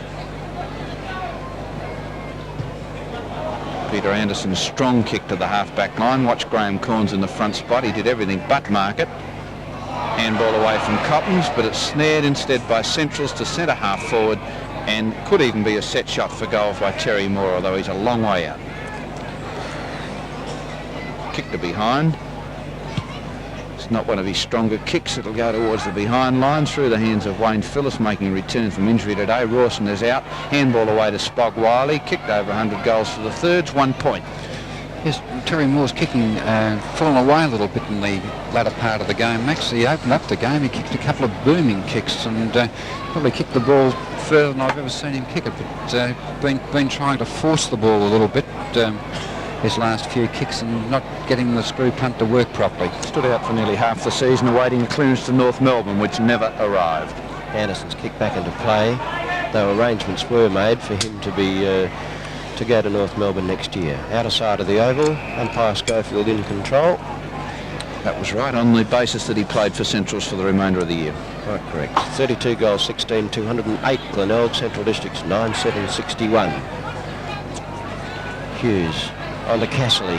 Clever football there by Casserly. Brilliantly picked up by Norsworthy. Norsworthy's shot at goal is a goal. A good one too. Good goal, and Casserly trying to get his side going. He was mixed up in that handball through. He was on the receiving end of the first handball through, the next one out, and well, the young Bulldogs, they're certainly not giving the game away, and if anything they will have gained out of this game would be experience. That's his first on my budget, Max. His brother kicked the other one. That was Mark. Back in the centre with umpire Schofield. Maximovic will be opposed by Tardif, who was brilliant in the first quarter. He was one of the reasons why Glenelg went so well. And it was he that got the tap down to Corns, on towards Freddie Phillis. He couldn't take the mark that time. Revick in there. Revick has a snap at the goals, and through it goes again. And that's Adrian Revick's third goal. Yes. Crowd today here at the Bay, 8,153 spectators as Peter Marker puts it to centre half forward to Bennett, who got a most obvious shove in the back and will quite correctly get the free kick. Julian Swinstead, the offending player. He'd probably be happy if he was riding this game from the grandstand, I reckon. Kick to the full forward spot. Campbell spoils through the Phillis, and he gets the chance here to put through. Yes, he did, despite a tangle-footed effort, put through his 101st goal of the season and his 14th for the game. Thought he was going to hit it with something for a moment to Ian Aitken. Back in the centre. Off hands, taken by Corns. Corns driving it deep in towards the half-forward flank. Twiggy Corber rose to the clouds. Over there is Carey. Rebick darting away. Gee, that knee of his seems to be okay now. Bennett cleverly got past, has a snap over his shoulder. It's a good-looking kick, but it's through for 1 point. And all the Bays, according to my records, have to do is kick one more goal, and they will have broken the record for South Australia, which was held prior to today, according to my records, if they're up to date, by North Adelaide. 34 goals, 22, 226 points against South Adelaide.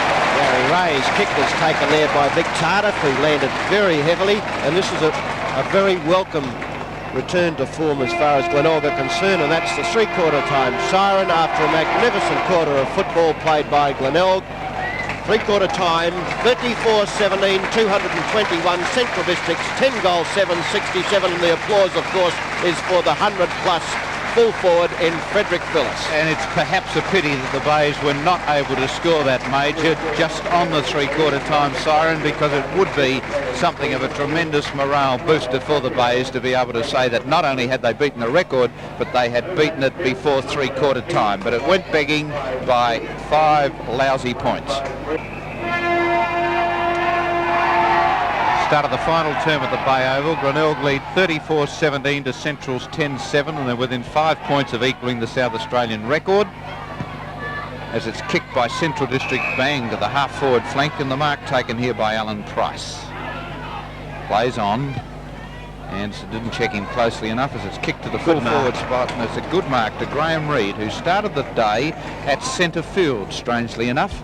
Was only there for 5 or 10 minutes, and then he resumed in his customary position at full forward. Got a very hard knock right down the front when contesting a mark late in the third term.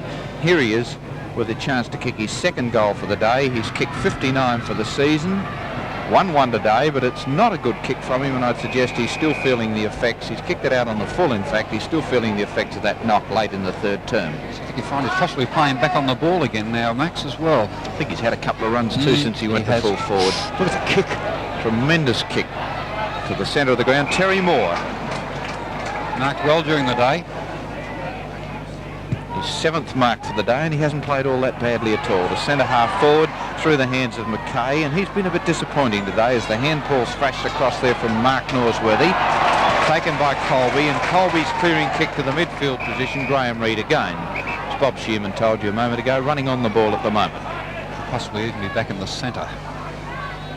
Had 90 seconds of this final quarter as it's kicked to the half forward line, and again to the chest here of Wayne Hughes. He's kicked 1 goal from his half-forward flank. Seemed in 2 mind. Eventually scissors the ball across the field. Will Wiley get the free kick with the tangle of legs? He does. He was the one in front position. I don't think there was anything intentional about it, but at the same time the free was on. Been a good battle of centre-half forward, centre-half back between Wiley and Wayne Phillips. Yes, I don't think Wayne Phillips is anywhere near back to his best as yet, Bob, returning after injury. Wiley, 35 metres out, directly in front, kick on its way. He's kicked it high, it's veered off to the right, through for 1 point, 2 goals, 2 to John Wiley, 10 goals, 8 to Centrals, and the Tiger supporters beginning to get a little bit restless. They haven't been to attack in this quarter. Wayne Phillips didn't have a touch in that third term, and as you say, Wiley's done quite well in that spot. And here's Wiley again, coming from the back of Tardif, collided with his own teammate in Terry Moore. Handball out to Norsworthy. Barry Norsworthy this is. Over the head to Crozer. He was thinking what to do with it. Eventually handballs away. Casserly, look at that handball. Always finds a player. And the shot for goal from the boot of number 54, Kim Lindner, who came on as reserve in the last term, squeaked through for 1 behind. Very noticeable when Casserly gets that ball, the Bulldog player always around him to receive that handball. Tremendous kick from Peter Anderson, right to the midfield position. Watch Corns, but he couldn't get it on the second grab. Rebick caught with the ball by Graham Reid.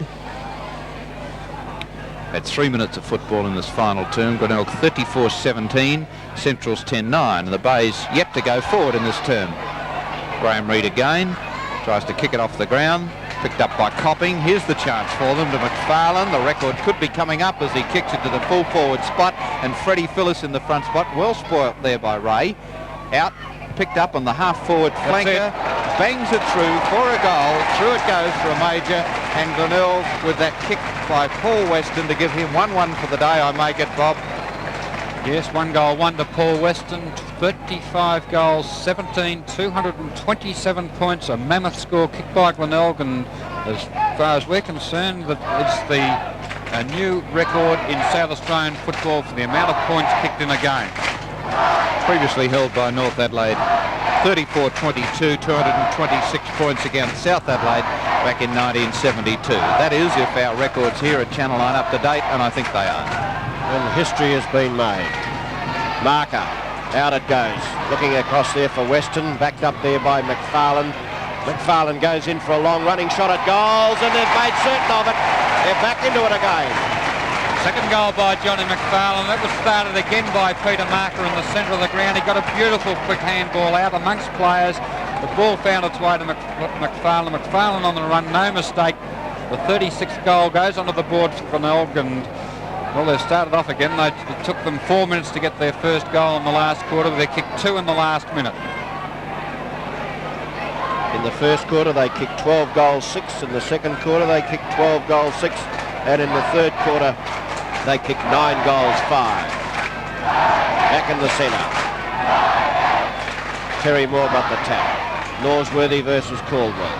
Norsworthy won. McFarlane. Norsworthy won it again. Well done. On to Casserly. Backed up there very well by Krieg. Krieg has a long shot in towards the goals, but it's marked in defence by Peter Anderson. Peter Anderson goes out, kicks it quite well. Rady couldn't quite take it. Pushed in the back and will get a free kick. Now Rady on the half-back flank. 5 minutes have gone to the last quarter. Going to be a late finish here at the Bay today. Rady's kick towards the centre wing. Wayne Phillips up high. Off hands taken by Anderson onto Marker. Marker changes tack. Angles it over the top. Looking for Phillips. Couldn't find him. Corns gets it to Phillips. Phillips has a running, blazing shot at the goals and can't quite screw it back enough. 1 point. 23rd kick, and I think, Bob, that'd give him something like 14-4. 14-5. Thanks, Ian. 14-5 from 23 kicks. At one stage, I remember he had 9 kicks and kicked 8 goals, 1. Ray's kicked back into play, off hands. Peter Carey over there, he's kicked 5 himself. Brought out there by McLeod towards Norsworthy. Barry Norsworthy over, taken across there by Krieg. Krieg's played very well in this game, kicks it down ground, and that's a free kick without doubt. And it'll be taken by Wayne Hughes. Wayne Hughes, out of sight of the oval. Kick 1 goal. And played quite capably too. He's one of the younger brigaders. This kick is 1 point. 1 point to young Hughes, and one of the many younger brigade of Centrals. Well, they got 12 players, is it, under the 11 age? under 20. 11 under 20.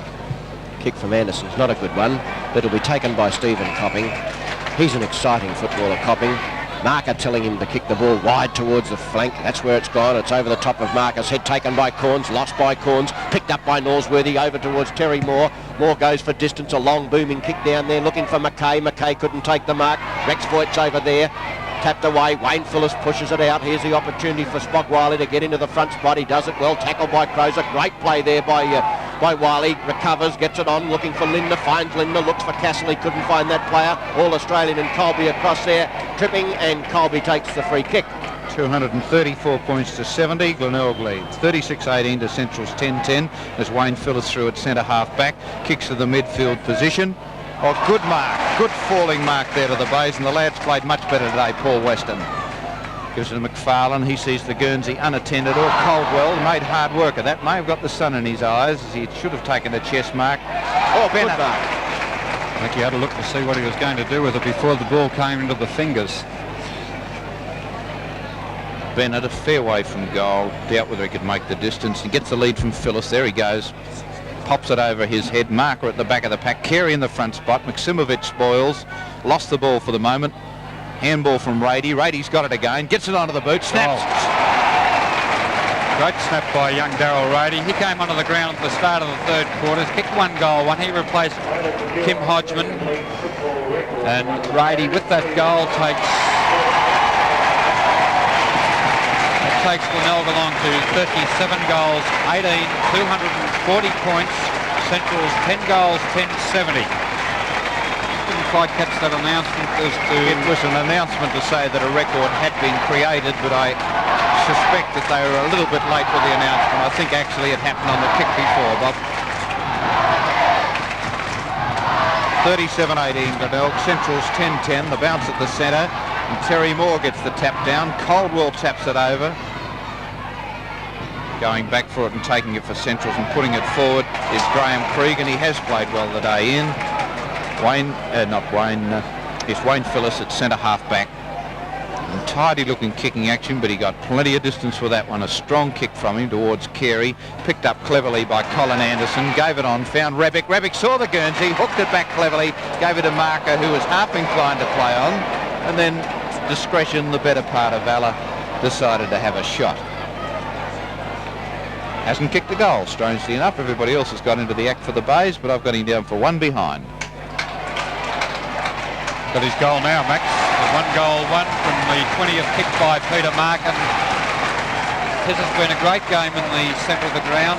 If any players taken it out of the centre as much as Marker on the day, I'd be very surprised. Always in the thick of it in the centre, always falling into position, and that one drifted down the ground. Rebick saw the Guernsey over the shoulder, banged the ball into centre half forward. Marker loose by himself. He made no mistake for his first goal of the day, and the 38th kick by Glenelg. And well, I don't know what target Curls may have set on the last quarter for the Bays, but it would be at least 40 goals, and they're only 2 away from that. And they'll bring that 40 up without any bother at all. It's Terry Moore that's dominating the centre bounce downs at the moment. Wiley back to Norsworthy. Good football here. Norsworthy on. Taken across there. Reed supported again by Mark Norsworthy. Great deception on there to McClay. McClay tries to get it on, but it's taken away there from McFarlane. The Tigers will not stop trying. Either will Central Districts. It's been a creditable performance by the young dogs. Pushing the back, and it'll be taken there by Spock Wiley. Well, there's no doubt about it that if Norwood should make a mistake next week, Ian, at the parade and go down to Port Adelaide, that Glenelg would be the side to go into the top position, because this percentage boost that they're going to get today is going to kick them well clear of the double blues, and they're at the moment on the same number of points as Sturt. Monstrous amount of goals today, but that's 1 point to John Wiley. Glenelg looks set for many years ahead. I noticed this morning looking at it that they are top in the Stanley Lewis Memorial Trophy, which of course is the trophy for football at all levels, from the first through the reserves and the under-19s and under-17s. Rebick playing very good football. On it goes to Corns, Copping on, ran into trouble, got past. Well done there, Stephen Copping, brings it around the corner, looks across there for Rady, checked and well done there by Ray, the fullback, picked up though by Anderson. Anderson steadying, going in towards goals. Big high leap over the top went Bennett. Carey over in the forward pocket, out of play. Just taking that a little bit further, Max, their reserve side have only lost one game for the season, and that was the very first game of the year, and they had an enormous victory over Central today when they kicked 200 points. Just about at full strength today, the Bays. Rawson out. Wayne Phillis came back into the side. Rebick taking it. He'll get penalised. He tried to do too much then, did Adrian Rebick, and it was a good tackle by Kosh, who was a very talented young footballer. He's kicked 3 goals out of the 38, has Rebick. In towards the centre position. Strength of Wayne Phillis. Short kick. Twiggy Corbell left unchecked, and Corbell takes the mark. Very clever in the way in which he can drift off on his own, Colwell. Phillis telling Corbell to kick it long. He tried to get too much distance into that one. Down in the forward there was Rebick, still trying to gain possession of the ball, and umpire Schofield will bounce in the right full forward pocket. Yes, whilst Central Districts have been well and truly thrashed today by a brilliant Glenelg side, they've really tried very hard. Kids should be proud of themselves. Taken across there by Freddie Phillis. Back it goes to Weston, kicking backwards. That's how confident they are. Weston thought he might like to give it to Greg Bennett, but no, changed his mind and will go for distance. They'll play West Torrens next week at Thevenin. Central Districts have to face up to Sturt at Footy Park, so they look as though they haven't. Well, they won't make the 5 for 75. There's Big Carey, and if he whacks this one through, this will be his 6th goal for the day. It was a strong mark by Carey in the middle of that pack. 3 or 4 players flew for the ball. He's banged it through for his 6th goal, the 39th one to the Bays. 252 points up. Play 71, and the Tigers, they just keep on marching goalwards all the time. 39 goals for the game, the 5th in this quarter. They kicked 12 in the first quarter, 13 in the second quarter, 9 in the third, and now 5 already in the last quarter with only 14 minutes having been played. To my mind, Carey is definitely the answer for the Bays at centre half forward, but of course this depends on Tardif standing up to it, although his form today has been very heartening for the Bays, despite the bandage.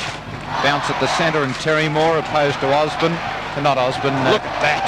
Look at the kick from Peter Marker. It's an enormous kick from Phillis, but he dropped it at the last moment. It's not paid. Coming out of there, kicked away by Campbell, who started the day at centre half back, out to the half back flank, McFarlane. And a throw in on the far side. Anderson was the player whose name I couldn't grab at the centre bounce, number 8. That kick would have travelled 80 metres. Osborne, of course, on the bench today for the Tigers, and they haven't had to use him. Terry Moore's given away the free kick to be taken by Carey. Plays on very quickly. That would be about an Australian record, Ian, just short of it. Down to the full forward spot. Maksimovic just pushed Phillis, and Phillis has got the chance to kick his 15th goal for the match, and it will make his 102nd for the season, plus 5 in the Datsun Cup. Well, if that's the case, Max, if Freddie Phillis does kick this will be the Bays' 40th goal in the 15-minute mark, which means they've had 90 minutes of actual playing time, which means a goal every 2.25 minutes by the Bays, and that's exactly what it is at the moment as Freddie Phillis bangs through his 15th goal, the 40th to the Bays, and they go on to 258 points. 40 goals, 18, 258. Central's 10 goals, 11, 71. Freddie Phillis, 15 goals, 5 from 25 kicks. And that's an enormous number of kicks for a full forward, Bob. 16 marks. At three-quarter time, the Bays had 215 kicks to Central District's 130. And that will make him very hard to toss for the Seiko Award. But whether he wins it or not, you'll still see him in our Channel 9 football show at 12 noon tomorrow as Crozer takes the ball after that interchange of handballs, gives it to Corns, who went to play on, and he's been lucky to be allowed to go to back. Although it doesn't matter at this stage of the game as he kicks it long to the full forward spot. Carey came crashing over the top of Phillis, making it hard for him. Phillis to Carey, looks good off the boot. Gee, it did look good off the boot, Max. It's the first blemish on Peter Carey's part. 6 goals, 1, but that certainly from up here looked good off the boot. I thought it was a goal, but only one finger up from the umpire, so it's 40 goals, 19, 259. Ray's kick into play. Carey couldn't take the mark. Bennett gets the ball. Hand passes it straight to Peter Nix. He'd be fairly happy to see the ball come to him. He gets it on, looks across there for Krieg. Couldn't find him. Colby over there, tackled. Gets rid of the ball. Out towards Marker. Marker sidesteps brilliantly. On it goes and finds Carey. And that'll go to very close to being a 15-metre penalty if young Campbell's not careful. Carey. Deep. Phyllis again. Well, it'll be a real fight to take the watch away from Freddie Phyllis, I can assure you that. And I'm the one that goes into the room, so I can nearly nominate who it's going to be. Yes, I think with 16 goals, and it looks as though it's going to come up now to be a game commentator indeed to try and take it away from him. It'd probably throw us with a concrete bathing suit off the end of the Bay jetty with the Bay supporters if we gave it to anybody else. Now, Bob, I'm not trying to lead you at all or Ian, but make up your own minds. Well, irrespective of Freddie's 16 goals, I've still got a better player for it on the ground than him, as far as I'm concerned. And Peter Marker is captain. Yes, what about Bennett's roving display? I got to admit, Peter Marker's performance is magnificent. Although Bennett's has dropped out this quarter, he's only had one kick for the term, but he'd piled up a great tally before that. Bounce at the 25 or 26 kicks. Tardif down to Corns, taken by the big chap Maximovich to the forward pocket. Colby pursued by McKay to Crozer. He's looked good in his new spot, but they've all looked good. Down to the half-forward line, Colwell. Tardif crashed hard. Rebick kicked 3 goals. Oh, good kick. It was a good kick, and it was a good lead from the youngster too, Weston. Oh, that's a well-directed pass. You said he could pass the ball, and you're quite right. Doesn't mind scissoring the ball across ground either. Finds Copping. Freddie Phyllis indicating for the ball kicked long into the square. Carey's drifted down there too, which sometimes makes it hard for Phyllis. Let's see what happens this time. Carey coming across, allowing Phyllis to contest on his own. Yes. No, through for one behind. I thought for a moment that Mark was going to be paid. Ray to kick in. Strong one to the half-back line. Maximovich behind McFarlane. It was David and Goliath, but David won out.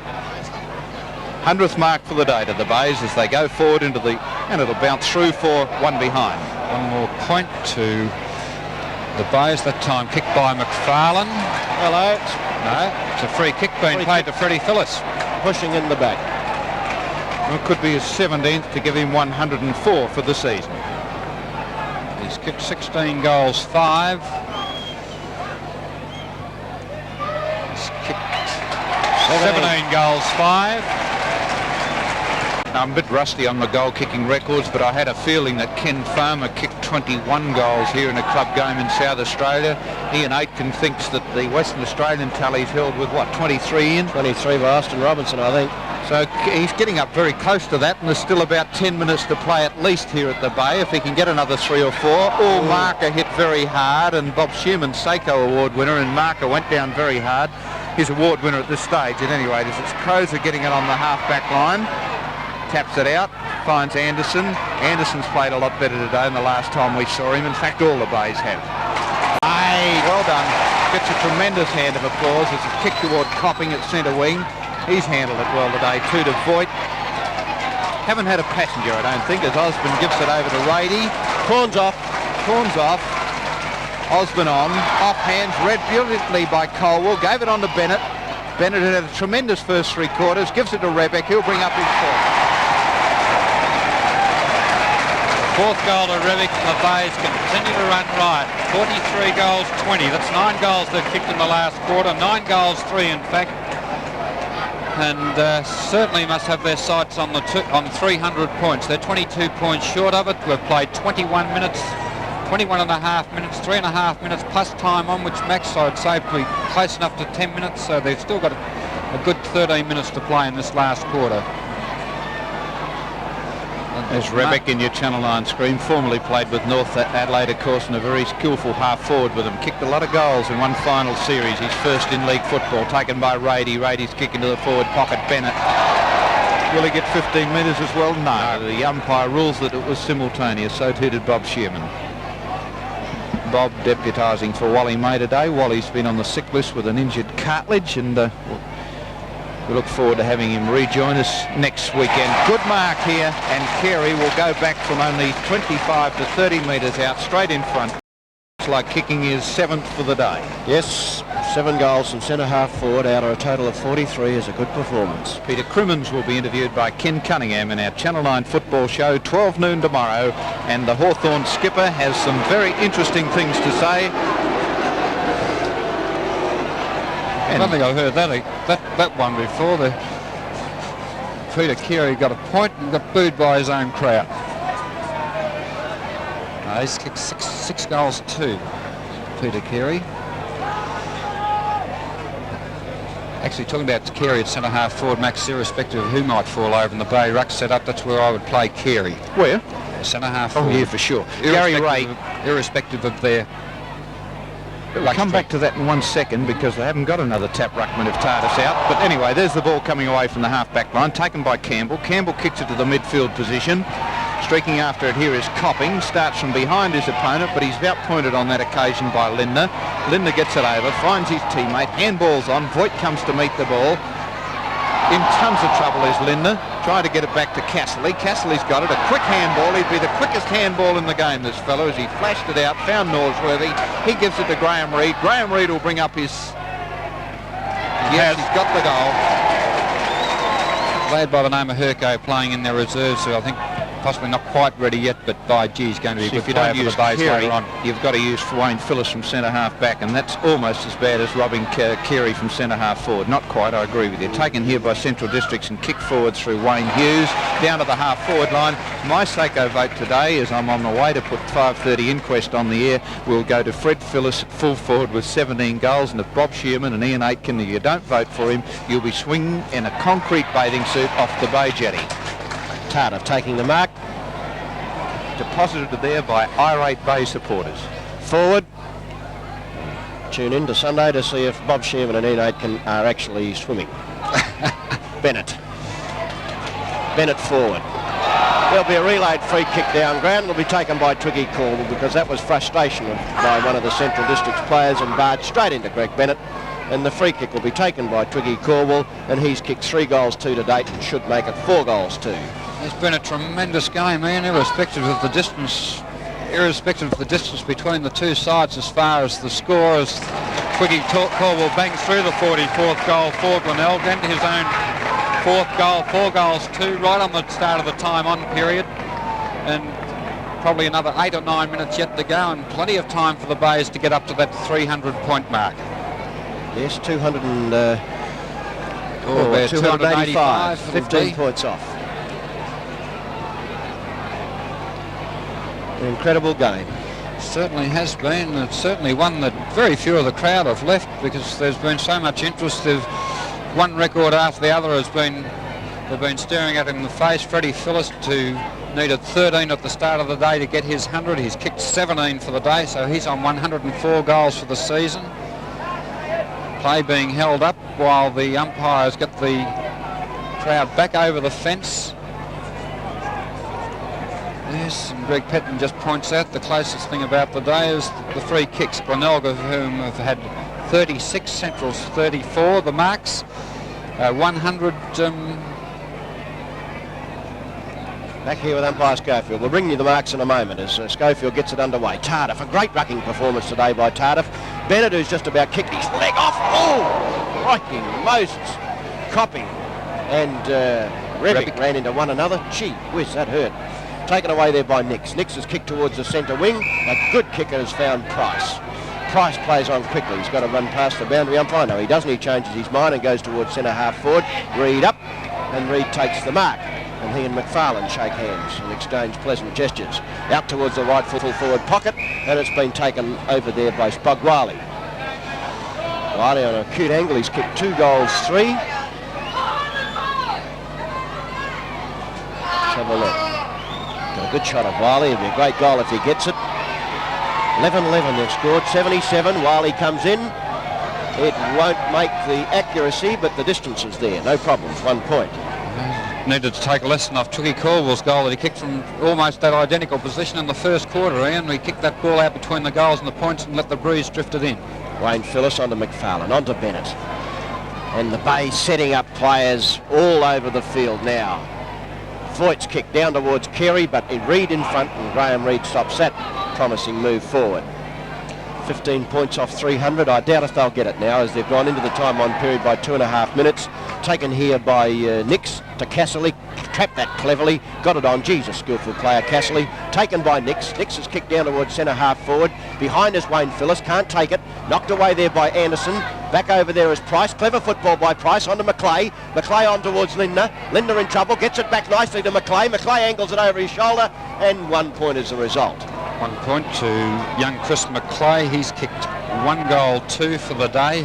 Had a fairly quiet day on the roving department because they've had plenty of rovers to contend with. They had Hodgman and Bennett in the first half, and they've had Bennett and Rady to compete with in the second half. And Bennett, he's had a bundle of kicks for the day. Greg, 29 kicks as a rover as Anderson brings the ball down with another booming kick almost to the centre of the ground. Tardif goes up high, he controlled it long enough, and Tardif will take the mark just backward of the centre circle. It was a great performance this afternoon by this player. On towards Wayne Phillips. 100. There'll be 15 metres. Silly play there by Peter Nix, and Peter Nix, no, umpire Schofield says that Wayne Phillips has got to come and kick over his mark. That was mark number 105 to Glenelg and 45 to Centrals. How's that for Lairising? He's drop kicking as Wayne Phillips. Freddie Phillips high, taken here by Rebick. Rebick has a snap. Carey, he's kicked 6, has now kicked 7. 7 goals, 2 to Peter Carey, centre half forward, 45 to the Bays, 291 points on the board, 9 points short of 300, 4 minutes of time on having been played.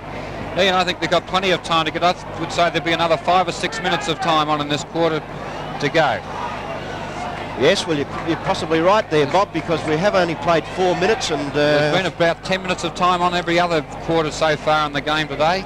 And they've kicked 11 goals so far in this quarter, so perhaps you're quite right. Tardif's up there. He got the tap again. On towards marker. Rady's over there. He'll get a free run in towards goals. He pinpoints it beautifully to Phillips. Can't quite get it. Oh, Bennett intelligently taps it over towards Twiggy Corwell. Backed up there by Phillips. On it goes towards Rebick. Rebick in an impossible position. Kicks it around the corner and finds Stephen Copping. Good football. Good football by Rebick. Had the boundary line, turned round, saw a teammate in Stephen Copping. Copping 45, 50 metres out from goal. 45-degree angle kick on its way. It's straight enough as it got the distance it has. Stephen Copping's first goal for the day. He's kicked 1 goal, 1. The Bays have moved along now to 297 points. An enormous score. 46 goals, 21. 297. Central's 11 goals, 13, 79. Well, record after record has fallen down here at the Bay Oval today. Freddie Phillips, of course, is not a record, but advancing to his 100, and the Bays have well and truly passed that record, which was established by North in 1973. But now we're looking with umpire Schofield, with 5.5 minutes of time on period gone. Taken out there by Reid. He's desperately keen to make certain that they don't get that 300 points. Knocked on there by McClay. Good football. Back it goes. Here's the opportunity for Mark Norsworthy. Has a shot at goals, but it wasn't high enough. And taken there by Anderson. Anderson plays on. 3 Bay players over there. They'll draw opponents all over the field. Constable Colby goes for a run. He loses it. He regains it. On it goes towards Voigt. Down they go, out towards the outer side of the oval. Rady over there. Passed. Incredible performance. They can't do anything wrong. On it goes towards a half forward. Weston, he waits for someone to come to him, then kicks it over his head. Rebick got pushed in the back. No one's going to worry about that. Freddie Phillips taps it over. Looks across there. Oh, how do you like that? They go past the 300. They did everything wrong going down the outer side.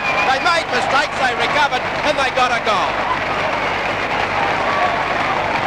Congratulations, Glenelg. 300 points in a football game. 47 goals, 21 behind. 303 points. Ian, would have to be one of the best games you've ever seen from a football team.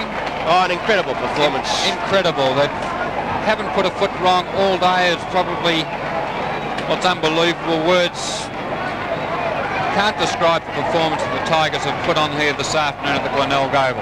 Back in the centre as Tardif gets yet another tap. On it goes. Taken across there by McFarlane. Central Districts will not stop. They're well and truly beaten, but they just will not stop, and it's great performance. Creed gets it over towards a half forward. Alan Price is over there. Through comes Noddy Voigt. Voigt kicks it towards the centre wing. Marker.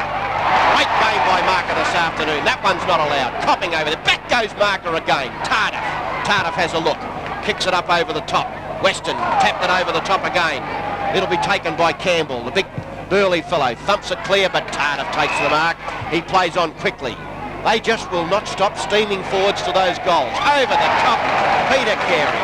The strong Peter Carey at centre-half forward. That mark just took it straight off the fingertips with his interference been paid, and it's gone to the free kick gone to the way of Darryl Rady. On at half-time, replacing Kim Hodgman. Drives a big long screw punch. Phillips sets himself. Mark. This will be goal number 18. Mark number 18, and it'll be goal number 18. Freddie Phillips. He was troubled by a bad knee injury during the year. He dropped out, but to his credit, he's come back, and he's come back strongly, and this afternoon he's kicked 18 goals. 18 goals, 5 to Fred Phillips at full forward for the Tigers this afternoon. Well, I can imagine what will happen when this game finally finishes. This complete ground will completely erupt. The crowd already over the fence. We've played 9 minutes of time on. Could even be another 1 or 2 minutes to go as yet. Another ball onto the ground. The Bays in a goal-scoring spree. They've kicked 14 goals in the last quarter. They kicked 12 in the first quarter, 13 in the second, 9 in the third. That was their quietest quarter. But they've come home in the last quarter to kick 14 goals. Back in the centre. Umpire Schofield. Tardif again. A Marker again. It's like a broken record. Carey again. At centre-half forward, Carey has kicked 7 goals too. An incredible performance, and 11 marks to Peter Carey. 7 goals from centre-half forward, 18 from full forward. There's 25, thanks a lot. And here's his 18th kick, and look at it go. Right through. Well, Peter Carey must have been at least 50 to 55 metres out from goal. He's kicked that one right out of the Glenelg Oval. That ball's travelled at least 75 to 80 metres. 49 goals on the board. 10 minutes of time on's been played. The crowd beginning to chant for the 50th goal to come up for Glenelg, and what a performance. And still Central Districts will not stop trying, and that's to their credit. I know I've said it many times, and I'll continue to say it. They've been absolutely thrashed, but they won't stop. There's Marker on to Rady, down towards centre-half forward, and Kosh is there, and they hear the boos. Out towards the half-back flank, Stephen Copping. Teddy Osborne, over towards Copping, mishandled it, and will be drawn and caught it, and shot at dusk. They desperately want that extra goal for the 50. I've never seen anything like this today. An incredible exhibition of football. Rady, quick as you like, onto the foot. McFarlane will mark. There he is. Winstead comes over the mark. Can only be seconds remaining as McFarlane gets the ball on the way. It's going to go right through for 1 point. Great kick. And again, the boos come out because the crowd, Glenelg crowd, want another goal. Yes, well, they're 49 goals, 22, 316 points. Central's 11 goals, 1379. Central's to take it to the outer side of the ground. Gary Ray kicks the ball back into play. Teddy Osborne up there. McFarlane gets it. He hand passes it over. Looks across there towards Weston. The ball stands up nicely, but then goes out of play. 12 minutes of time on being played in the last quarter. The Bays into attack once more. The crowd looking for this, no doubt the Tiger players looking for their 50th goal. Carey got the tap. Swinstead's got the ball though. He kicks it clear. Wayne Phillips comes down to make positions. Got it! He play on. Stephen Copping's unattended on the centre wing, and that's where it's gone. Stephen Copping has got Marker going down ground, and that's exactly where the ball will go again. He'll be backed up again by Copping. Marker looking around the corner trying to find the little wingman. He can't, he's got a steady, goes for distance, slips off the side of the boot. It'll fall into the waiting arms of nobody. 2 Glenelg players crash down together. How do you like this? Casserly brings it away. It'll be taken by Colby. It'd be fitting if he could kick the 50th. Over it goes, taken across there by McFarlane. McFarlane lines up the goals. It's on its way. It's hit the post. Hit the post as the siren has gone. It's been allowed. 49 goals, 23. 317. Incredible scenes here at the Bay. Look at that crowd as they stream out onto the ground. Final score, 49-23, 317. Central Districts 11-13, 79. A mammoth margin.